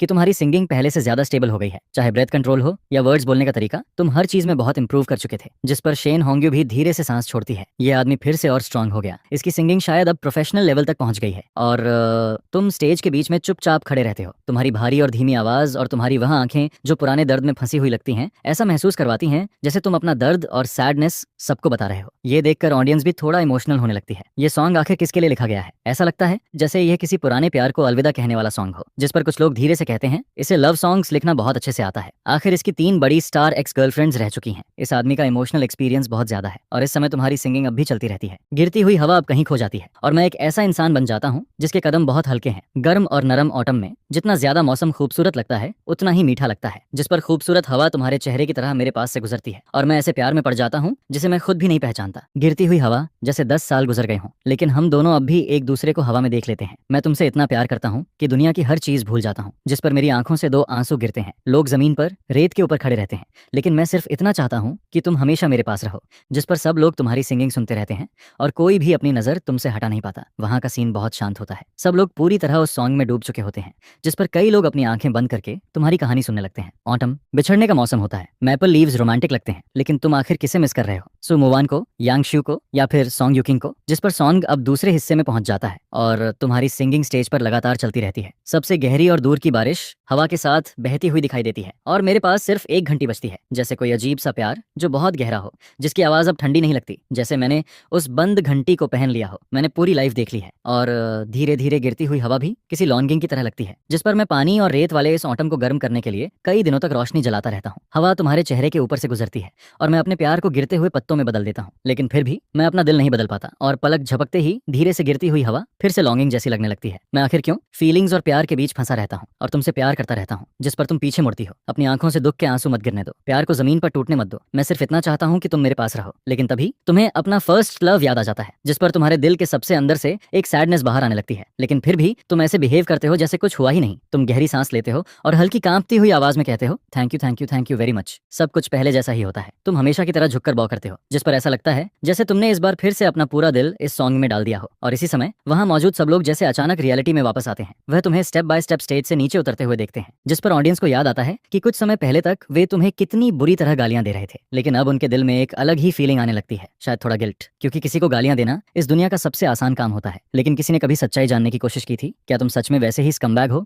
जैसा सब सोचते हैं? इस समय हर किसी के अंदर बहुत कॉम्प्लिकेटेड फीलिंग्स चल रही होती हैं। कुछ इमोशनल ऑडियंस की आंखें भी लाल हो जाती हैं। ये सॉन्ग सच में बहुत अच्छा था, जिस पर प्रोग्राम टीम के टीचर वांग जुआओ डायरेक्टर की तरफ देखकर कहते हैं देखा, मैंने तुमसे झूठ नहीं कहा था, ये आदमी अब बहुत हाई लेवल पर क्रिएट कर रहा है। जिस पर ली दाओ भी चुपचाप सिर हिलाता है। मानना पड़ेगा इसने प्यार बहुत किया है। तभी इसके लव सॉन्ग्स इतने स्ट्रांग हैं। फिर तुम वापस लाउंज में आ जाते हो। जो त्यानमिन बस हल्का सा तुम्हारी तरफ देखता है। बाकी कंटेस्टेंट्स भी ज्यादा रिएक्शन नहीं देते। सिर्फ शेन होंग्यू मुस्कुराकर तुमसे कहती है, टीचर जियांग युन, ये सॉन्ग बहुत अच्छा था। मैं तो आपकी फैन बनने वाली हूँ। जिस पर तुम भी मुस्कुराकर सिर हिला देते हो, लेकिन अंदर से तुम्हारा दिल जैसे आधा बीट धीरे चलने लगता है, क्योंकि इतने ज्यादा वोट्स की तुम्हें भी उम्मीद नहीं थी। होस्ट भी कुछ देर के लिए चुप रह जाता है। वह दोबारा रिजल्ट चेक करता है और फिर बोलता है, कंग्रेचुलेशन टीचर जियांग युन, आपको 459 वोट्स मिले हैं। जैसे ही यह रिजल्ट सामने आता है, पूरा माहौल एकदम से फट पड़ता है। हर तरफ डिस्कशन शुरू हो जाती है। अरे इतने ज्यादा, क्या जियांग युन इस बार फर्स्ट प्लेस ले सकता है? ये कैसे हो गया? इस कमबैक को इतने लोग वोट कैसे दे सकते हैं? जिस पर लाउंज में बैठे बाकी कंटेस्टेंट्स के चेहरे भी बदल जाते हैं। थर्ड ईयर सिंगर तो पूरी तरह हिम्मत हार जाता है। शेन होंग्यू भी थोड़ा सरप्राइज हो जाती है। उसके लाल लिप्स हल्के से खुल जाते हैं और वह हैरानी से कहती है, कंग्रेचुलेशंस टीचर जियांग युन। जिस पर तुम मुस्कुराकर जवाब देते हो, बस थोड़ी सी लक थी, लेकिन तुम्हारे दिल में एक छोटा सा सीक्रेट छुपा होता है। ऐसा लगता है कि तुम्हारा प्लान सच में काम कर रहा है। सिचुएशन धीरे धीरे बेहतर होती जा रही है, जिस पर बाकी कंटेस्टेंट्स की आंखों में थोड़ी जेलसी और एनवी दिखाई देने लगती है। लेकिन जो त्यानमिन का चेहरा सबसे ज्यादा खराब हो जाता है। पहले उसे सिर्फ शेन होंग्यू की चिंता थी और अब तुम भी सामने आ गए थे। अगर सच में कोई उसे पीछे छोड़ देता तो यह उसके लिए बहुत बड़ी बेइज्जती होती। फिर बाकी कंटेस्टेंट्स की परफॉर्मेंस भी खत्म होने लगती है और इस एपिसोड की रिकॉर्डिंग धीरे धीरे आखिर तक पहुंच जाती है, जिस पर हुआंग मिनग्लांग ऑटम पार्टिंग नाम का रैप सॉन्ग गाता है और उसे 441 वोट्स मिलते हैं। इसके बाद शेन होंग्यू एक लिरिकल स्लो सॉन्ग गाती है। वह स्टेज पर अपनी खूबसूरत बॉडी के साथ खड़ी रहती है। उसकी लेजी सिंगिंग वॉइस में एक अलग ही सॉफ्टनेस होती है और उसकी लंबी लेग्स स्टेज पर धीरे धीरे चलती रहती हैं, जिसे देखकर ऐसा लगता है जैसे सिर्फ उसकी मौजूदगी ही लोगों को अपनी तरफ खींच रही हो। यह सच में देखने और सुनने दोनों के लिए एक एंजॉयमेंट होता है और आखिर में उसे 453 वोट्स मिलते हैं। अब इस समय सबकी नजर सिर्फ तुम और झो तियानमिन पर होती है, क्योंकि अभी तक तुम्हारा स्कोर सबसे ज्यादा था और अब आखिरी में स्टेज पर झो तियानमिन आता है। अगर वह भी तुमसे आगे नहीं निकल पाया तो इस बार फर्स्ट प्लेस तुम्हारा होगा। जिस पर झो तियानमिन स्टेज पर आता है, लेकिन अंदर से वह थोड़ा नर्वस होता है। वह गहरी सांस लेकर खुद को शांत करता है और इस बार वह भी ऑटम थीम पर एक लव सॉन्ग लेकर आया होता है, एक खूबसूरत लव स्टोरी। तुम चुपचाप झो तियानमिन की सिंगिंग देखते हो। हालांकि ये आदमी तुम्हें पसंद नहीं था, लेकिन इसके पास टैलेंट जरूर था। आखिर वह पुराने जनरेशन का सिंगर था और उसकी परफॉर्मेंस में कोई कमी नहीं थी। फिर जैसे ही झो तियानमिन की परफॉर्मेंस खत्म होती है, होस्ट दोबारा स्टेज पर आ जाता है, जिस पर सब लोग उसके वोट्स सुनने का इंतजार करने लगते हैं। टीचर झो के वोट्स अब मेरे हाथ में हैं। ये सुनते ही सब लोग होस्ट की तरफ देखने लगते हैं। झो तियानमिन भी थोड़ा नर्वस हो जाता है, लेकिन जैसे ही होस्ट रिजल्ट देखता है, उसके चेहरे पर भी सरप्राइज आ जाता है, क्योंकि ये गैप बहुत कम था। जिस पर झो तियानमिन का दिल भी तेज धड़कने लगता है। फिर होस्ट धीरे से कहता है, कंग्रेचुलेशंस टीचर झो, आपको 460 वोट्स मिले हैं और आप इस गेम के फर्स्ट प्लेस बन गए हैं। सिर्फ एक वोट से तुम झो तियानमिन से हार जाते हो। बाकी कंटेस्टेंट्स बीच में ही रहते हैं। हालांकि झो तियानमिन फर्स्ट इन बलेस को जीत जाता है, लेकिन उसके चेहरे पर खुशी नहीं होती, क्योंकि वह जानता था कि इस बार वह बस एक वोट से बचा है। और तभी ली दाओ अंदर आता है और अगले रूल्स बताता है। अगला एपिसोड सेमीफाइनल होगा, इसलिए इस बार कोई रिस्ट्रिक्शन नहीं होगी। तुम अपना बेस्ट दिखाने के लिए कोई भी सॉन्ग चुन सकते हो। जिस पर सभी कंटेस्टेंट्स के चेहरे फिर से सीरियस हो जाते हैं। सब लोग मोटिवेट हो जाते हैं। हालांकि अब सॉन्ग सिलेक्शन पर कोई रिस्ट्रिक्शन नहीं होता, लेकिन कंपटीशन और भी ज्यादा डेंजरस होने वाला था, क्योंकि अब हर कोई अपना सबसे बड़ा ट्रम्प कार्ड लेकर आने वाला था। जिस पर सिर्फ तुम्हें इससे कोई फर्क नहीं पड़ता। तुम्हारे लिए थीम हो या ना हो, दोनों में कोई खास डिफरेंस नहीं था। आखिर तुम्हारे दिमाग में सॉन्ग्स की कोई कमी नहीं थी। और इसी समय गॉड गिवन सिंगिंग का तीसरा एपिसोड ऑफिशियली ब्रॉडकास्ट हो जाता है। लिन क्विन सोफा पर बैठी रहती है और सिर हिलाती है। उसे लगता है कि अभी तक आने वाले कंटेस्टेंट्स ज्यादा अच्छे नहीं थे, खासकर वह थर्ड ईयर सिंगर जिसने शुरुआत की थी। वह इतना नर्वस था कि उसकी सिंगिंग थोड़ी बिगड़ गई थी। लेकिन फिर जैसे ही तुम्हारा सॉन्ग आता है, वह धीरे से बोलती है, ये सॉन्ग शायद एक लव सॉन्ग है। जिस पर तुम गाना शुरू करने से पहले अपनी फीलिंग्स को धीरे धीरे बाहर लाते हो। और जैसे ही तुम गाना शुरू करते हो, सॉन्ग पहले की तरह ही बहुत हाई लेवल का लगता है, जिसे सुनकर वह पूरी तरह तुम्हारी तरफ अट्रैक्ट हो जाती है। सारा पास्ट तुम क्यों कहते हो कि मैं नहीं बदला? क्योंकि मैं तुमसे प्यार करता हूँ। मैं अब भी तुम्हारी गैर मौजूदगी को सुन नहीं पाता। इस समय सुमुवान भी सोफा पर बैठी होती है। उसकी खूबसूरत लेग्स एक दूसरे के ऊपर रखी होती हैं। वह तुम्हारा सॉन्ग सुनते सुनते पूरी तरह उसमें खो जाती है और उसे खुद भी समझ नहीं आता कि वह यह शो क्यों देख रही है। जिस पर दूसरी तरफ सॉन्ग युक्विन भी बिल्कुल ऐसा ही कर रही होती है। वह आज अपना वैरायटी शो रिकॉर्ड करके जल्दी होटल वापस आ गई थी, सिर्फ तुम्हारा शो देखने के लिए। और जैसे ही आखिर में तुम ऑडियंस की तरफ झुककर थैंक यू कहते हो, उसके दिल में अचानक बहुत सैडनेस आ जाती है, क्योंकि वह जानती थी कि कर्ज चुकाने के लिए तुमने कितना कुछ सहा था। दूसरी तरफ 30 युआन क्रू का काम भी आज खत्म हो जाता है और चू शाओयांग पहले से ही वहां पहुंच जाता है, लेकिन यांगशु उससे पहले ही जा चुकी होती है, जिसे देखकर वह बहुत गुस्सा हो जाता है। मैंने पहले ही कहा था कि मैं तुमसे मिलने आऊंगा, क्या तुम अब भी उस कमबैक को नहीं भूल पाई? जिस पर वह ठंडी हंसी हंसता है और एक फोन कॉल करता है। और उसी समय मैंगो चैनल के अंदर एक साजिश शुरू होने लगती है। ली दाओ को अचानक स्टेशन के लीडर का फोन आता है, जिसे सुनते ही वह अपनी चेयर से खड़ा हो जाता है। डायरेक्टर, आप मजाक तो नहीं कर रहे? जिस पर ली दाओ का चेहरा भी घबराया हुआ लगने लगता है। ठीक है, हुआना की तरफ से ऑलरेडी बात हो चुकी है, इसमें अब कुछ नहीं किया जा सकता। इतना कहकर सामने वाला फोन काट देता है, जिस पर ली दाओ फोन को धीरे से टेबल पर रख देता है। उसके चेहरे पर बहुत कॉम्प्लिकेटेड एक्सप्रेशन होता है। अब शो की पॉपुलैरिटी बहुत ज्यादा थी और अगर इस समय जियांग यू को बाहर निकाला गया तो शो की पॉपुलैरिटी कम से कम आधी रह जाएगी। जिस पर ली दाओ तुरंत समझ जाता है कि यह सब हुआना की तरफ से हुआ है। लेकिन अब सबसे बड़ी प्रॉब्लम यह थी कि जियांग यू को बाहर कैसे किया जाए। उसी समय तुम होटल में बैठकर हिसाब लगा रहे होते हो। शो के 4 एपिसोड्स के बाद तुम अब तक 10 मिलियन कमा चुके होते हो और अब तुम्हारा डेट लगभग खत्म होने वाला होता है। इसके अलावा तुम्हारे 3 सॉन्ग्स की रॉयल्टीज मिलाकर भी 2 मिलियन बनती है, जिस पर तुम सोचते हो कि यह पैसा फ्यूचर के लिए अपने पास रखोगे। तभी तुम्हारा फोन बजता है। यह डायरेक्टर का कॉल होता है। वह तुम्हें तुरंत आने के लिए कहता है। होटल टीवी स्टेशन के बिल्कुल पास होता है, इसलिए तुम जल्दी ही ली दाओ के ऑफिस के बाहर पहुंच जाते हो। तुम डोर नॉक करते हो और अंदर चले जाते हो। डायरेक्टर इतनी जल्दी में क्यों बुलाया? तुम्हारे चेहरे पर हल्की सी स्माइल होती है। तुम मन में सोचते हो क्या पिछले कुछ एपिसोड्स की परफॉर्मेंस अच्छी नहीं थी, या फिर शायद चैनल अब मुझे सीरियसली लेने लगा है। लेकिन ये देखकर ली दाओ को थोड़ा अजीब लगता है, क्योंकि पहले वाला जियांग यू हमेशा घमंडी और एरोगेंट लगता था, लेकिन अब तुम बहुत शांत और समझदार दिखाई दे रहे थे। जिस पर ली दाओ मुस्कुराकर कहता है, जियांग यू आओ बैठो। तुम उसके सामने चेयर पर बैठ जाते हो, लेकिन उसके एक्सप्रेशन को देखकर तुम्हें भी अंदर से थोड़ा अजीब महसूस होने लगता है। जिस पर तुम सीधे पूछते हो, डायरेक्टर अगर कोई बात है तो सीधे बता दीजिए। यह सुनकर ली दाओ भी कुछ देर चुप रहता है, फिर आखिर वह धीरे से कहता है, तो मैं सीधे बता देता हूँ, लेकिन पहले तुम्हें मेंटली तैयार होना पड़ेगा। यह सुनते ही तुम्हारे अंदर एक बुरा अंदाजा आने लगता है। फिर ली दाओ थोड़ा झिझकते हुए कहता है, कुछ फोर्स में और रीजंस की वजह से अगले फाइनल से पहले तुम्हें हमारा शो छोड़ना होगा। यह कहते हुए वह तुम्हारे चेहरे को ध्यान से देखता रहता है, जिस पर तुम्हारी आंखों में एक पल के लिए शौक आता है। तुम्हारा राइट हैंड हल्का सा कांपता है, लेकिन तुम जल्दी से अपनी मुट्ठी कस लेते हो और अपने चेहरे पर कुछ भी जाहिर नहीं होने देते। कुछ देर बाद तुम शांत आवाज में कहते हो, मैं समझ गया, कंडीशंस क्या हैं। जिस पर ली दाओ कुछ पल के लिए खुद भी चुप रह जाता है, क्योंकि तुम्हारी यह शांति उसे थोड़ी डरावनी लगती है। उसे डर था कि शायद तुम गुस्से में आकर सब कुछ बिगाड़ दोगे, लेकिन तुम्हारे पास अब कुछ भी नहीं बचा था, इसलिए वह नहीं चाहता था कि बात और खराब हो। जिस पर उसके चेहरे की स्माइल धीरे धीरे गायब हो जाती है। फिर वह कुछ देर बाद कहता है, मैं तुम्हें हाहा टूर ग्रुप में रिकमेंड कर सकता हूँ फ्लाइट गेस्ट के तौर पर। तुम जानते हो इस शो की पॉपुलैरिटी कितनी ज्यादा है, और श्रेया भी वहाँ प्रोड्यूसर है। मैं उससे कहूंगा कि वह तुम्हें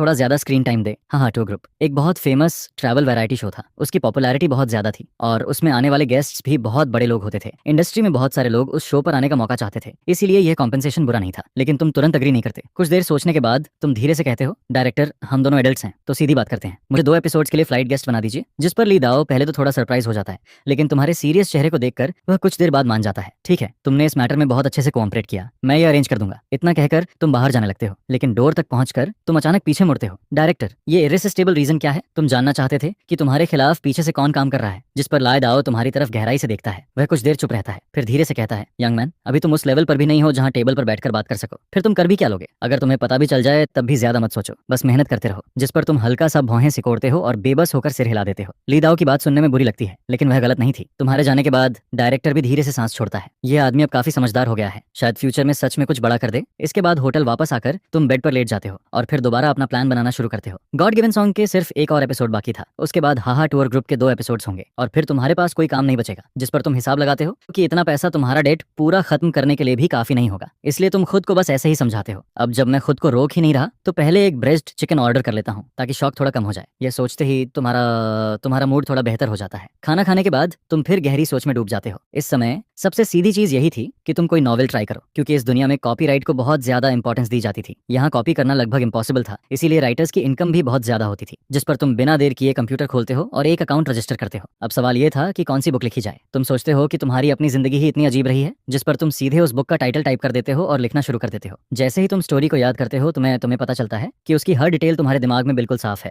जैसे वह हमेशा से वहीं मौजूद हो। ली हुओ वांग अपने हाथ में दवा पीसने वाला स्टोन उठाता है और बोर होकर उसे मेडिसिन जार में फेंक देता है, जिस पर अंदर रखा जैड मड और लियू गुआंग टूटने लगते हैं और फिर धीरे धीरे वह सब एक शेप लेने लगता है। तुम बहुत तेजी से लिखते हो। सिर्फ 2 घंटे में तुम 10,000 वर्ड्स लिख देते हो और फिर सीधे उसे अपलोड कर देते हो रिव्यू के लिए। ये नॉवेल अर्थ पर भी एक बहुत बड़ी हिट थी। अब देखना यह था कि क्या ये इस दुनिया में भी चल पाएगी। दूसरी तरफ सु मुवान भी अपने म्यूजिक टीचर के भेजे हुए सॉन्ग्स देख रही होती है, लेकिन वह उनमें से किसी से भी खुश नहीं होती। जिस पर उसका मैनेजर उसे समझाता है, मुवान इतना टेंशन मत लो, मैं बाद में कुछ दूसरे टीचर से भी ट्राई करूंगा। अगर फिर भी कुछ नहीं हुआ तो अगले महीने सिंगल मत निकालो, एल्बम आने दो, फिर फैंस को एक साथ सरप्राइज देंगे। लेकिन सु मुवान सिर हिला देती है, नहीं सिंगल तो रिलीज करना ही पड़ेगा, ये फैंस से किया हुआ प्रॉमिस है। जिस पर मैनेजर भी बेबस होकर सिर हिला देता है, ठीक है मैं कुछ और टीचर से बात करता हूँ, लेकिन खुद को इतना टायर्ड मत करो। हाँ टूर ग्रुप की तरफ से भी पहले ही अनाउंसमेंट आ चुकी है, तब तुम वहां जाओगी, थोड़ा एंजॉय करोगी और रिलैक्स भी। हाल ही में सु मुवान बहुत ज्यादा काम कर रही थी, जैसे वह जानबूझकर किसी चीज से बच रही हो, और उसे सबसे ज्यादा डर इसी बात का था कि कहीं उसे फिर से जियांग यू याद ना आ जाए। और फिर जल्दी ही मंडे आ जाता है। गॉड सॉन्ग के 5th एपिसोड की रिकॉर्डिंग शुरू हो जाती है।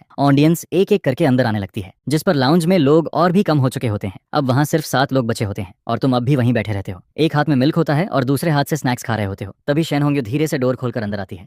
उसकी स्मूथ और लंबी लेग्स हमेशा की तरह सबका ध्यान खींच लेती हैं। वह सबको आराम से हेलो कहती है और जैसे ही वह देखती है कि तुम्हारे पास वाली सीट खाली है, वह बिना झिझक वहीं आकर बैठ जाती है। टीचर जियांग यू, इस बार आप कौन सा सॉन्ग गाने वाले हैं? जिस पर तुम्हें उसके बॉडी से आती हुई खुशबू महसूस होती है और तुम्हारी नजर अनजाने में उसके सफेद थाइस पर चली जाती है। फिर तुम हल्का सा मुस्कुराकर कहते हो, अभी सीक्रेट है, स्टेज पर जाओगी तब पता चल जाएगा। तुम्हारे चेहरे की स्माइल देखकर शेन होंग्यो भी हल्का सा मुस्कुराती है। लगता है इस बार teacher Jiang Yu first place लेने वाले हैं। आपको खुद पर बहुत कॉन्फिडेंस है। यह सुनते ही बाकी कंटेस्टेंट्स के चेहरे थोड़ा बदल जाते हैं, जिस पर झो तियानमिन कोई रिएक्शन नहीं देता, वह बस हल्का सा तुम्हारी तरफ देखता है। लेकिन ऊपर से जितना काम दिख रहा था, अंदर से उतना ही पैनिक में था। उसे लगता था कि वह किसी से भी हार सकता है, लेकिन तुमसे नहीं। आखिर तुम उसके लिए सिर्फ एक ट्रैफिक सिंगर थे, जिस पर तुम शेन होंग्यू की बात सुनकर मुस्कुराते हो और कहते हो, फर्स्ट प्लेस तो मैं जरूर लेना चाहता हूँ। आखिर मैं यहाँ कॉम्पिटिशन में आया हूँ, तो नेचुरली मैं जीतना भी चाहता हूँ। यह सुनकर जो तियानमिनंग तुम्हारी तरफ देखता है और कहता है, सिर्फ कॉम्पिटिशन में वापस आ जाना काफी नहीं होता। अब ये देखना होगा शाओजियांग कि तुम्हारे पास इतनी एबिलिटी है भी या नहीं। बाकी कंटेस्टेंट्स कुछ नहीं बोलते। चारों तरफ इतना सन्नाटा हो जाता है कि माहौल थोड़ा डरावना लगने लगता है। उसी समय डायरेक्टर रूम में ली डाओ मॉनिटर के सामने बैठा होता है। क्योंकि यह सेमीफाइनल था, इसलिए इस बार उसे हर चीज पर खास ध्यान देना था। शुया भी आज अलग ही लुक में होती है। उसने हाई हील्स पहनी होती हैं और उसकी खूबसूरत लेग्स चलते समय बार बार सबका ध्यान खींचती हैं।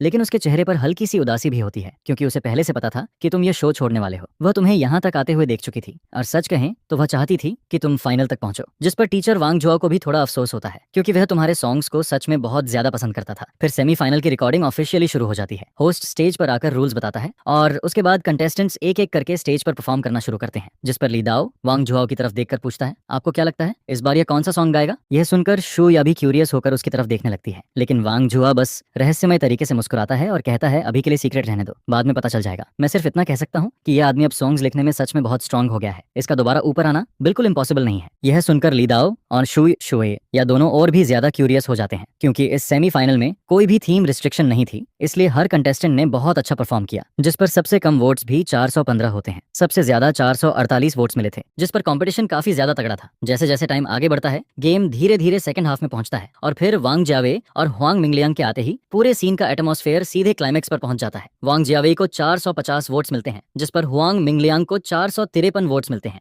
अब ऑडियंस पूरी तरह चिल्ला चुकी होती है और फिर शेन होंग्यू एक थोड़ा सॉफ्ट सॉन्ग गाना शुरू करता है। वो स्टेज पर एक कैनवस के साथ खड़ा होता है, जिस पर उसका सॉफ्ट पॉस्चर सॉन्ग की रिदम के साथ धीरे धीरे स्वे करता है। एक पल के लिए ऐसा लगता है जैसे सब लोग उस वाइल्ड पैराडाइज से निकलकर सॉफ्ट क्लाउड्स में पहुंच गए हों। सब लोग शेन होंग्यू की सिंगिंग सुन रहे होते हैं, जिसमें काइंडनेस भरी हुई होती है, जिस पर धीरे धीरे सबके बेचैन दिल शांत होने लगते हैं। आखिर में शेन होंग्यू को 461 वोट्स मिलते हैं। जैसे ही यह रिजल्ट सामने आता है, सभी गेस्ट्स एक दूसरे की तरफ देखने लगते हैं। हर कोई तुम्हारी तरफ और जाओ तियानमिंग की तरफ नजर डालता है, क्योंकि यह स्कोर पिछले एपिसोड के हाईएस्ट स्कोर से भी ऊपर निकल चुका था। जिस पर जो तियानमिन भी इस मोमेंट पर नर्वस फील करने लगता है।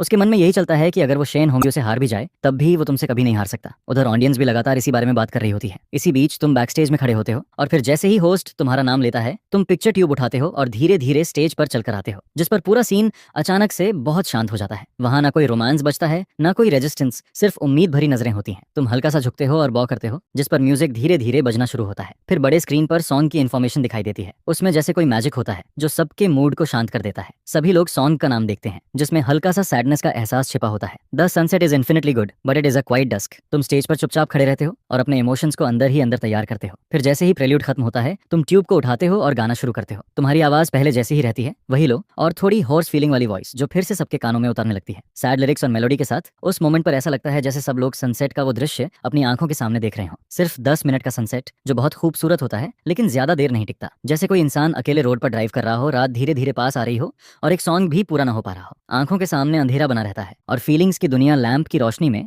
दर्द देती रहती है। ब्लैक टीयर्स के अंदर ट्वाइलाइट बहती रहती है, जिस पर तुम्हारी सिंगिंग स्किल्स एक बार फिर और बेहतर लगने लगती हैं। अब तुम इस बॉडी के साथ पूरी तरह अडेप्ट कर चुके होते हो और ये सॉन्ग जैसे सिर्फ तुम्हारे लिए बना होता है। इसके बाद सॉन्ग जल्दी ही कोरस तक पहुंचता है। मैं अभी भी याद रखता हूँ तुम्हारे होंठों पर वो आखिरी बात जिसे तुमने दिल में बंद कर लिया था। अगर थोड़ी वार्मअप भी बची थी, तब भी आखिर में सिर्फ कमी रह जाती है। ट्विलाइट की आंसुओं वाली आइस लाइन प्यार के उस चेहरे को आंसुओं में खींचती रहती है। मुझे अभी भी याद है तुम्हारी आंखों से गिरते हुए वो आंसू, जैसे सैडनेस की एक पूरी किताब। तुम्हारी आवाज में इतना दर्द और इमोशन होता है, जिस पर ऑडियंस पूरी तरह से उस डस्क में खो जाती है।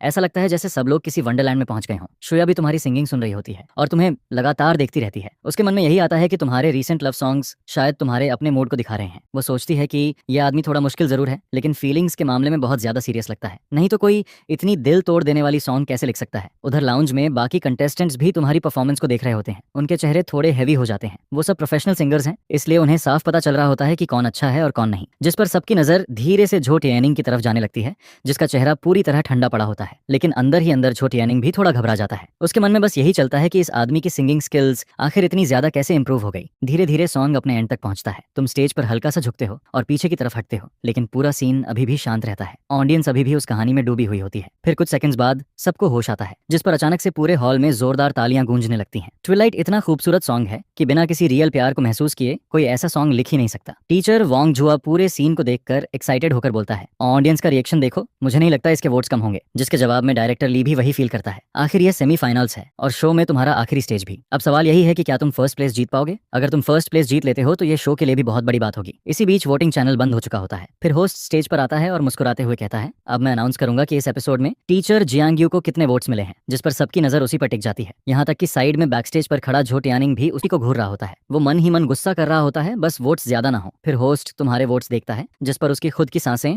थोड़ी रुक जाती हैं। उसके अंदर एक्साइटमेंट और शॉक दोनों होते हैं। फिर वो खुद को संभालता है और कहता है, कांग्रेचुलेशंस टीचर जियांग यू, इस गेम में आपको 469 वोट्स मिले हैं। जैसे ही यह नंबर सामने आता है, पहले से शांत पड़ा पूरा हॉल अचानक फट पड़ता है। हर तरफ से जोरदार तालियां, चिल्लाहट और शोर गूंजने लगता है, जैसे पूरा आसमान टूटने वाला हो। हर कोई इस सॉन्ग से पूरी तरह जीत लिया गया होता है। लोग तुम्हारे लिए खुश होते हैं और साथ ही अपने दिल के अंदर छिपी हुई उन रियल फीलिंग्स के लिए भी, जिन्हें इस सॉन्ग ने बाहर निकाल दिया था। उधर लाउंज में बाकी कंटेस्टेंट्स भी शॉक्ड रह जाते हैं। कुछ लोग हैरान होते हैं तो कुछ के चेहरे पर जलन साफ दिखाई देती है। शेन होंग्यो के मन में भी बहुत कुछ चलता है, लेकिन उसने भी नहीं सोचा था कि तुम्हें इतने ज्यादा वोट्स मिलेंगे, जिस पर हर कोई शौक में तुम्हारी तरफ देखने लगता है। फिर शेन होंग्यो मुस्कुराता है और कहता है, कांग्रेचुलेशंस टीचर जियांग यू, जिस पर तुम हल्का सा स्माइल करते हो और सिर हिलाते हो। सच कहें तो इस एपिसोड में इतने ज्यादा वोट्स मिलना तुम्हारे लिए भी थोड़ा अनएक्सपेक्टेड था। तुम खुद भी थोड़ा सरप्राइज्ड होते हो। जहां तक फर्स्ट प्लेस जीतने की बात है, अब सब कुछ झो तियानमिन पर डिपेंड करता है। इस समय झो तियानमिन भी स्टेज पर आ चुका होता है, जिस पर ऑडियंस उससे काफी उम्मीद लगाए बैठी होती है। उसकी स्ट्रेंथ अभी भी बहुत स्ट्रांग मानी जाती है। पहले कुछ एपिसोड्स में वहां मौजूद बहुत से लोग उसके फैंस थे। वो पिक्चर ट्यूब पकड़ता है और पीछे खड़े म्यूजिकल इंस्ट्रूमेंट टीचर की तरफ हल्का सा सिर हिलाता है, जिस पर टीचर भी उसे ओके का जेस्चर देता है। और फिर म्यूजिक धीरे धीरे बजना शुरू होता है। जो तियानमिन एक गहरी सांस लेता है, अपनी मेंटालिटी को एडजस्ट करता है और फिर अपना साउंड फील्ड खोलता है। इस बार वो अपना सबसे अच्छा लव सॉन्ग लेकर आया होता है। सॉन्ग बहुत अच्छा होता है और उसकी परफॉर्मेंस भी ऑलमोस्ट परफेक्ट होती है। लेकिन जब झो तियानमिन गाना खत्म करता है, तब तक उसकी सांसें थोड़ी बिगड़ चुकी होती हैं।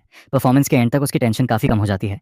लेकिन जैसे ही वो ऑडियंस की वोटिंग को देखता है, उसका दिल जो अभी थोड़ा शांत हुआ था, फिर से तेजी से धड़कने लगता है। उधर बाकी कंटेस्टेंट्स भी बड़े स्क्रीन को लगातार देख रहे होते हैं, क्योंकि सब होस्ट के वोट्स अनाउंस करने का इंतजार कर रहे होते हैं। सेमीफाइनल होने की वजह से वोट्स अनाउंस होने के बाद बाकी कंटेस्टेंट्स को भी स्टेज पर आकर कुछ बोलना होता है।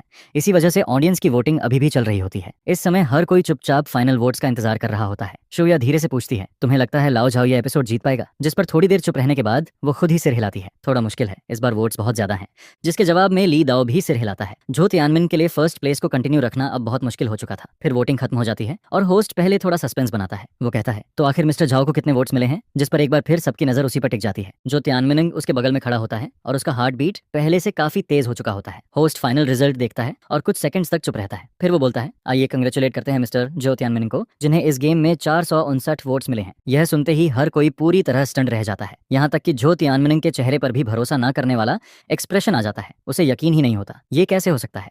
वो ये मानने को तैयार नहीं होता कि वो 460 वोट्स तक भी नहीं पहुंच पाया। तुमसे आगे निकलना तो दूर, इस बार वो शेन होंग्यो से भी आगे नहीं जा पाया। जिस पर झो तियानमिन को अचानक ऐसा फील होने लगता है जैसे पूरी दुनिया घूम रही हो, उसका पूरा शरीर जैसे वहीं गिरने वाला हो। होस्ट यह देखकर उसे संभालने की कोशिश करता है, लेकिन झो तियानमिन हाथ से मना कर देता है। उसका चेहरा पूरी तरह बुझ चुका होता है। उसकी आंखों में अब पहले वाली चमक नहीं बची होती। उसे यकीन ही नहीं हो रहा होता कि वो सेकंड प्लेस भी सिक्योर नहीं कर पाया। यह बात सच में उसके लिए एक्सेप्ट करना बहुत मुश्किल हो जाता है। यहाँ तक कि ऑडियंस भी एक दूसरे को देखकर शॉक्ड रह जाती है। ओह माय गॉड, जो तियानमिन सच में हार गया, ये तो अनबिलीवेबल है। और जियांग यू ने फर्स्ट प्लेस जीत लिया। तुम्हारे खूबसूरत और काम चेहरे पर भी थोड़ा शौक दिखाई देता है।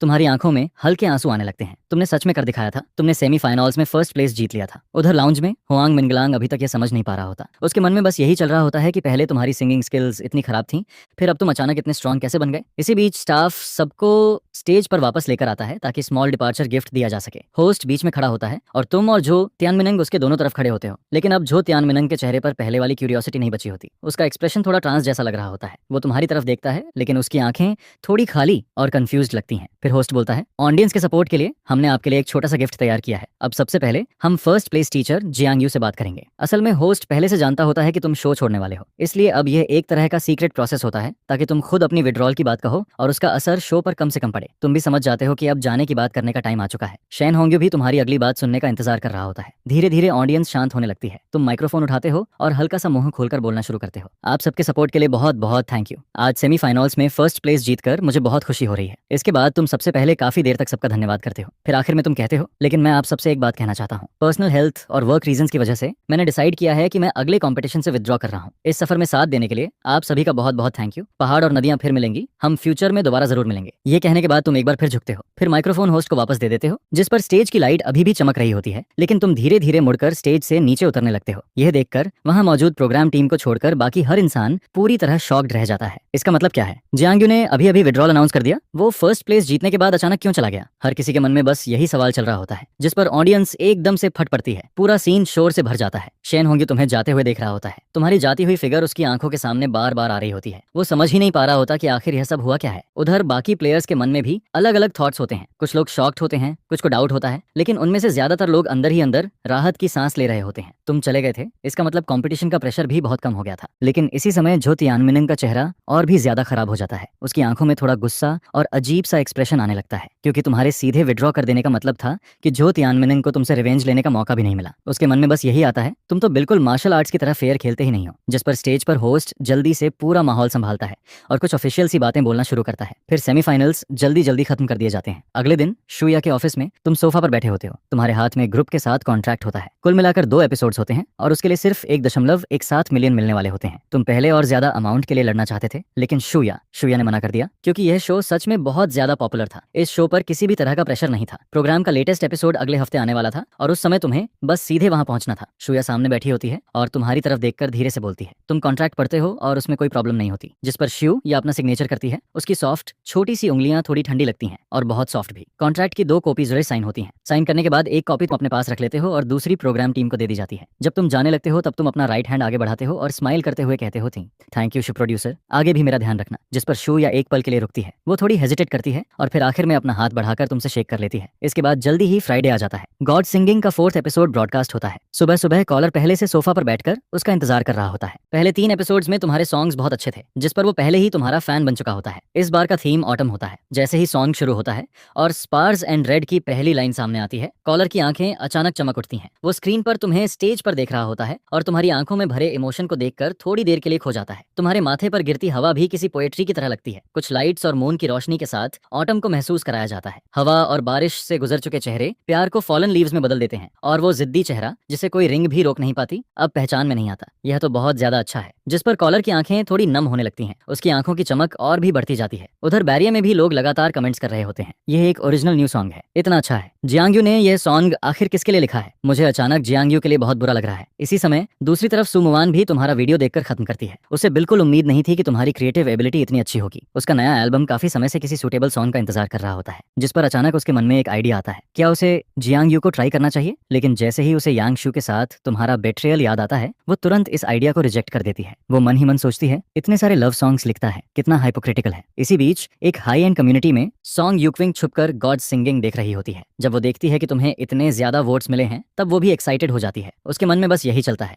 अगर तुम आखिरी बार जो तियानमिन को भी हरा दो तो brother Jiang Yu first place जीत जाएगा। ये सोचकर वो इतनी नर्वस हो जाती है कि उसके छोटे छोटे हाथ आपस में कसकर पकड़ जाते हैं। उधर हुआना एंटरटेनमेंट में चू शाओयांग के विला में एक 3rd tier female star sexy pyjamas पहनकर उसके पीछे खड़ी होती है और धीरे धीरे उसके शोल्डर्स दबा रही होती है। चू शाओयांग उस फीमेल स्टार के सॉफ्ट बॉडी पर टिका हुआ होता है। एक हाथ से वो मोबाइल फोन पर हॉट सर्च देख रहा होता है। उसके होंठों पर एक ठंडी और अजीब स्माइल होती है, क्योंकि उसे पहले से पता होता है कि तुमने शो छोड़ दिया है। ये सब उसी का प्लान होता है, जिस पर वो अंदर ही अंदर खुद पर प्राउड फील कर रही होती है। फिर वो हल्का सा सिर उठाती है और सामने उस फीमेल स्टार के चेहरे को देखती है, जो थोड़ा यांग शू जैसा दिखता है। फिर वो उसे अपनी बाहों में खींच लेती है। संडे नाइट को तुम ग्वांगजो के लिए फ्लाइट लेते हो ताकि हाहा टूर ग्रुप की रिकॉर्डिंग में हिस्सा ले सको। होटल लॉबी में तुम्हारी मुलाकात शुया से होती है। वो तुम्हारी तरफ थोड़ा अजीब एक्सप्रेशन के साथ देख रही होती है। आखिर तुमसे रहा नहीं जाता और तुम पूछते हो, रिजा भी सर टीचर शू, आप इतनी वियर्ड क्यों लग रही हैं? जिस पर शुया तुम्हारी तरफ देखती है। वो थोड़ा हेजिटेट करती है और फिर तुमसे पूछती है, क्या तुम्हें पता है इस बार तुम्हारे अलावा और कौन से फ्लाइंग गेस्ट आने वाले हैं? तुम सिर हिलाते हो। तुमने कभी इन चीजों की परवाह नहीं की होती। जिस पर तुम हंसकर कहते हो, मैं यहाँ बस शो रिकॉर्ड करने और पैसे कमाने आया हूँ, बाकी गेस्ट्स कौन हैं उससे मुझे क्या मतलब। जिस पर शुया बस हल्का सा मुस्कुराती है और कहती है, छोड़ो, तुम्हें कल पता चल जाएगा। होटल वापस आने के बाद तुम्हारे मन में थोड़ा डाउट आने लगता है। तुम्हें ऐसा लगता है कहीं कोई फिर से तुम्हें ट्रैप करने की कोशिश तो नहीं कर रहा। लेकिन फिर तुम जल्दी से फ्रेश होते हो और कंप्यूटर ऑन करके अपना नॉवेल लिखना शुरू कर देते हो। तुम्हारे नॉवेल को अब तक 8000 लोग कलेक्ट कर चुके होते हैं और उसका डेटा लगातार बढ़ता जा रहा होता है। अगले दिन हाँ टूर ग्रुप की रिकॉर्डिंग ऑफिशियली शुरू होती है। सभी लोग होटल के सामने जमा होते हैं। सबसे पहले 6 रेजिडेंट गेस्ट्स आते हैं। फिर डायरेक्टर तुम्हें स्टेज पर इंट्रोड्यूस करता है। जैसे ही बाकी गेस्ट्स तुम्हें देखते हैं, वो पूरी तरह शॉक्ड रह जाते हैं। ये आदमी तो गॉड सिंगिंग में पार्टिसिपेट कर रहा था, फिर ये यहाँ क्यों आया है? हर कोई कंफ्यूज्ड होता है, लेकिन तुम उनकी तरफ चलते हो और तुम्हारे चेहरे पर एक वार्म स्माइल होती है। तुम कहते हो, हेलो टीचर्स, मेरा नाम जियांग यू है, जिस पर लियू चाओ सबसे पहले तुम्हें ग्रीट करता है। बाकी लोग भी पॉलिटली तुम्हारा स्वागत करते हैं। तुम सबसे राइट साइड में खड़े होते हो और बीच में खड़ा होता है लिनली, जो चाइना का टॉप सिंगर माना जाता है। उसकी पॉपुलैरिटी तुम्हारे पीक टाइम से भी ज्यादा होती है। इसी समय तीसरा फ्लाइंग गेस्ट भी पहुंचता है। एक ब्लैक नैनी कार धीरे से सामने आकर रुकती है, डोर खुलता है और अंदर से सु मुवान बाहर उतरती है। उसे देखते ही हर कोई स्टन रह जाता है। शुया तुम्हारी तरफ एक अजीब एक्सप्रेशन से देखती है और तुम भी एक पल के लिए फ्रीज हो जाते हो, क्योंकि सु मुवान ही इस बार की आखिरी फ्लाइंग गेस्ट होती है। अब तुम्हें समझ आता है कि कल शुया का एक्सप्रेशन इतना अजीब क्यों था। ये मैंगो प्लेटफॉर्म सच में ट्रैफिक के लिए कुछ भी कर सकता है, जिस पर तुम शांत रहने की कोशिश करते हो और सबके साथ हाथ बजाकर सु मुवान का वेलकम करते हो। लेकिन सु मुवान भी तुम्हें देखकर थोड़ा रुक जाती है। उसे बिल्कुल उम्मीद नहीं थी कि तुम यहाँ मिलोगे। तुम दोनों के बीच का रिलेशनशिप कोई सीक्रेट नहीं होता, इसलिए हर कोई यही सोच रहा होता है कि सु मुवान ने इस शो के लिए हाँ कैसे कर दी। लेकिन उसके चेहरे पर आया हुआ अजीब सा एक्सप्रेशन और उसके पीछे खड़े मैनेजर के शॉक्ड चेहरे को देखकर साफ पता चल रहा होता है कि उन्हें भी पहले से इस बात का पता नहीं था। सु मुवान मजबूरी में हिम्मत करके तुम्हारी तरफ चलकर आती है। तुम सबसे राइट साइड में खड़े होते हो और उसे लिनली के बगल में खड़ा किया जाता है। वो भी सी पोजीशन पर खड़ी होती है। इस समय तुम दोनों ऐसे लग रहे होते हो जैसे दो अलग दुनियाओं में खड़े हो। वहीं दूसरी तरफ लिनली और सु मुवान साथ में खड़े होते हैं। हैंडसम लड़का और खूबसूरत लड़की दोनों को साथ देखकर हर किसी को लगता है जैसे वो एक परफेक्ट पेयर हो। इस एपिसोड में कुल 3 टास्क पूरे करने होते हैं। 9 लोगों को 3 ग्रुप्स में बांटा जाता है। हर ग्रुप को एक टास्क पूरा करना होता है, जिस पर डायरेक्टर सबको लॉट्स ड्रॉ करने के लिए कहता है। तुम 6 नंबर निकालते हो और इधर उधर देखते हो। तुम्हारे आसपास किसी के पास सेम नंबर नहीं होता। लिनली अपने हाथ में 3 नंबर देखता है, वहीं सु मुवान के हाथ में भी 6 नंबर होता है। यह देखकर उसके चेहरे पर अचानक थोड़ा रिग्रेट दिखाई देता है। आखिर में तुम्हारी टीम में सु मुवान और लियू चाओ आते हैं, जिस पर लिनली की आंखों में एक अजीब सी चमक आ जाती है। बाकी लोग भी ये देखकर थोड़ा वियर्ड फील करने लगते हैं। ये दोनों लोग सच में फेमस हैं, अलग हो चुके हैं, लेकिन फिर भी एक ही ग्रुप में आ गए। तुम्हारी टीम को बस सिंगिंग वाला टास्क पूरा करना होता है। प्रोग्राम टीम एक डबल डेकर बस तैयार करती है। बस की ऊपर वाली फ्लोर पर स्पीकर्स और म्यूजिकल इंस्ट्रूमेंट्स लगे होते हैं, क्योंकि बाद में वहीं पर परफॉर्मेंस होने वाली होती है। लियू चाओ सबसे आगे चलता है और सबसे पहले ऊपर चढ़ जाता है। सु मुवान उसके पीछे होती है और तुम सबसे पीछे चलते हो। लेकिन सु मुवान स्कर्ट पहने होती है, इसलिए उसके लिए स्टेयर्स पर चढ़ना थोड़ा मुश्किल हो रहा होता है। तुम शायद उसकी परेशानी समझ जाते हो, जिस पर तुम एक ब्लैंकेट उठाते हो और उसकी तरफ बढ़ा देते हो ताकि वो खुद को कवर कर सके। यह तुम दोनों के बीच पहली बार बात होती है। सु मुवान ब्लैंकेट लेती है और एक पल के लिए थोड़ा शॉक्ड हो जाती है। फिर वो धीरे से बस इतना कहती है, थैंक यू। इसके बाद वो ब्लैंकेट को अपनी वेस्ट पर पकड़ती है और स्टेयर्स चढ़ने लगती है। लेकिन स्टेयर्स थोड़े स्लिपरी होते हैं, जिस पर सु मुवान अचानक बैलेंस खो देती है और साइड में कुछ पकड़ने के लिए हाथ बढ़ाती है, लेकिन उसका हाथ सीधे तुम्हारी आर्म पर आकर रुक जाता है। तुम धीरे से कहते हो, ध्यान से। तुम्हारी आवाज सुनकर सु मुवान थोड़ी देर के लिए तुम्हारी तरफ देखती रह जाती है। उसके चेहरे पर थोड़ा ब्लैंक सा एक्सप्रेशन आ जाता है। फिर जैसे ही वो खुद को संभालती है, वो तुम्हारा हाथ छोड़ देती है और जल्दी से बस की सेकंड फ्लोर पर चढ़ जाती है। ऊपर पहुंचने के बाद भी वो बस धीरे से कहती है, थैंक यू। उसकी आवाज अभी भी थोड़ी कोल्ड लग रही होती है, लेकिन तुम्हारे मन में अभी भी उसके हाथ की सॉफ्टनेस और ठंडक रह जाती है, जिस पर तुम्हारे दिमाग में अचानक एक थॉट आता है, गर्मी के मौसम में ये छोटा सा हाथ पकड़ना कितना कंफर्टेबल होगा। बस की सेकंड फ्लोर पर लियू चाओ पहले से स्पीकर्स और इंस्ट्रूमेंट्स के पास खड़ा होता है। उसके लीड करने पर बस उस सड़क की तरफ चल पड़ती है जो पहले से अरेंज की गई होती है। लियू चाओ बीच में खड़ा होता है और तुम और सु मुवान उसके दोनों साइड्स पर खड़े होते हो। जैसे ही लोग तुम्हें और सु मुवान को साथ में देखते हैं, तुरंत एक बड़ी क्राउड इकट्ठा होने लगती है। हर कोई तुम दोनों को देखकर काफी एक्साइटेड हो जाता है। ब्रोदर चाओ की इमोशनल इंटेलिजेंस काफी हाई होती है।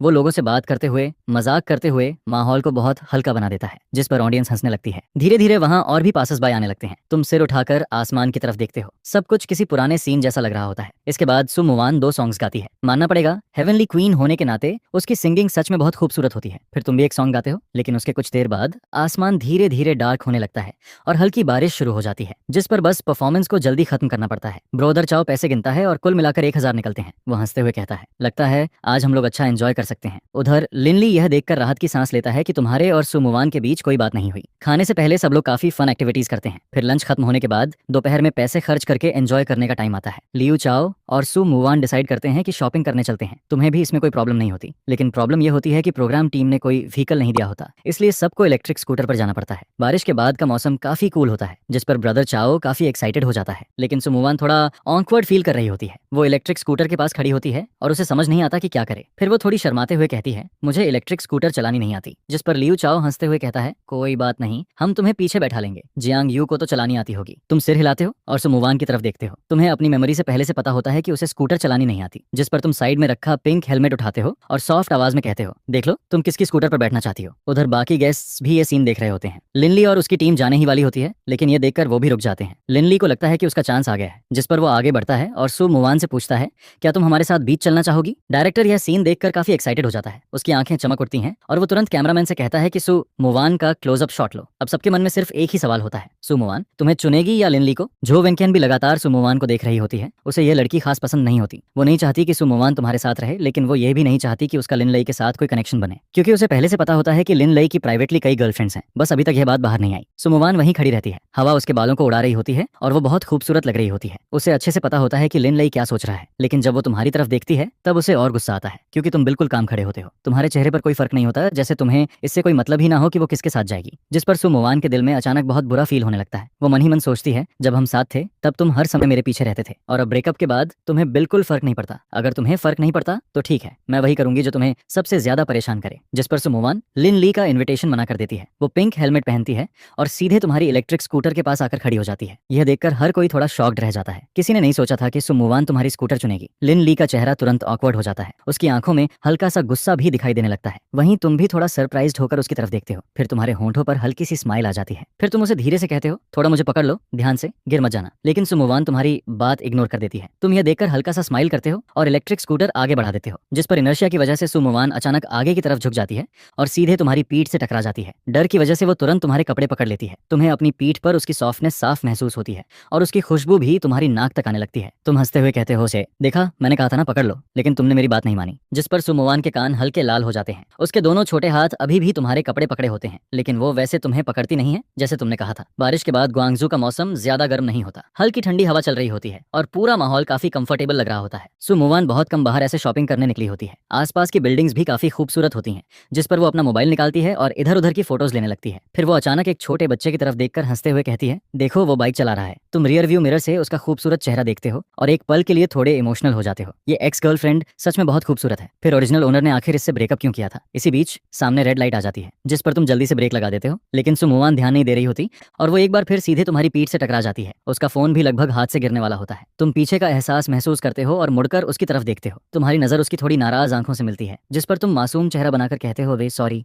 आगे रेड लाइट थी। वो चुपचाप तुम्हारी पीठ से थोड़ा दूर हट जाती है और अपना फोन वापस रख देती है। फिर जैसे ही ग्रीन लाइट होती है तुम तुरंत स्कूटर आगे बढ़ा देते हो, लेकिन इस बार स्कूटर की स्पीड थोड़ी ज्यादा होती है और तुम अचानक से ब्रेक भी दबा देते हो, जिस पर सुमुवान फिर से तुमसे टकरा जाती है। अब उसके कान और भी ज्यादा लाल हो जाते हैं। वो तुम्हें घूरती है और उसके मन में शक होने लगता है कि तुमने यह जानबूझकर किया है। तुम तुरंत कहते हो, सच में मुझे बाइक चलाए काफी टाइम हो गया है, इसमें आप ओला है, ये स्कूटर भी बहुत पावरफुल है। फिर तुम थोड़ा हंसते हुए कहते हो, अब की बार पकड़ लो आगे, फिर रेड लाइट आ गई तो। इसी बीच सुमुवान सामने एक छोटी सी दुकान देखती है। वहाँ एक कपल साथ में सिरेमिक डॉल्स बना रहा होता है। उसे देखते ही वो थोड़ी देर के लिए चुप हो जाती है। उसके दिमाग में वो दिन आने लगता है जब वो तुम्हारे साथ मिलकर पोर्सिलेन डॉल्स बना रही थी। तुम भी उसके एक्सप्रेशन से ये बात नोटिस कर लेते हो। रात को होटल वापस आने के बाद सुमुवान सोने ही वाली होती है। तभी उसे बाहर डोर नॉक होने की आवाज आती है। वो दरवाजा खोलती है, लेकिन बाहर कोई नहीं होता। सिर्फ जमीन पर एक गिफ्ट बॉक्स रखा होता है, जिस पर वो थोड़ा हेजिटेट करती है और फिर बॉक्स खोलती है। अंदर एक क्यू वर्जन मैग्नेटिक डॉल होती है, जो बिल्कुल उसी की तरह दिख रही होती है। वो बहुत क्यूट लग रही होती है। ये देखकर सुमुवान धीरे से तुम्हारे कमरे के डोर की तरफ देखती है।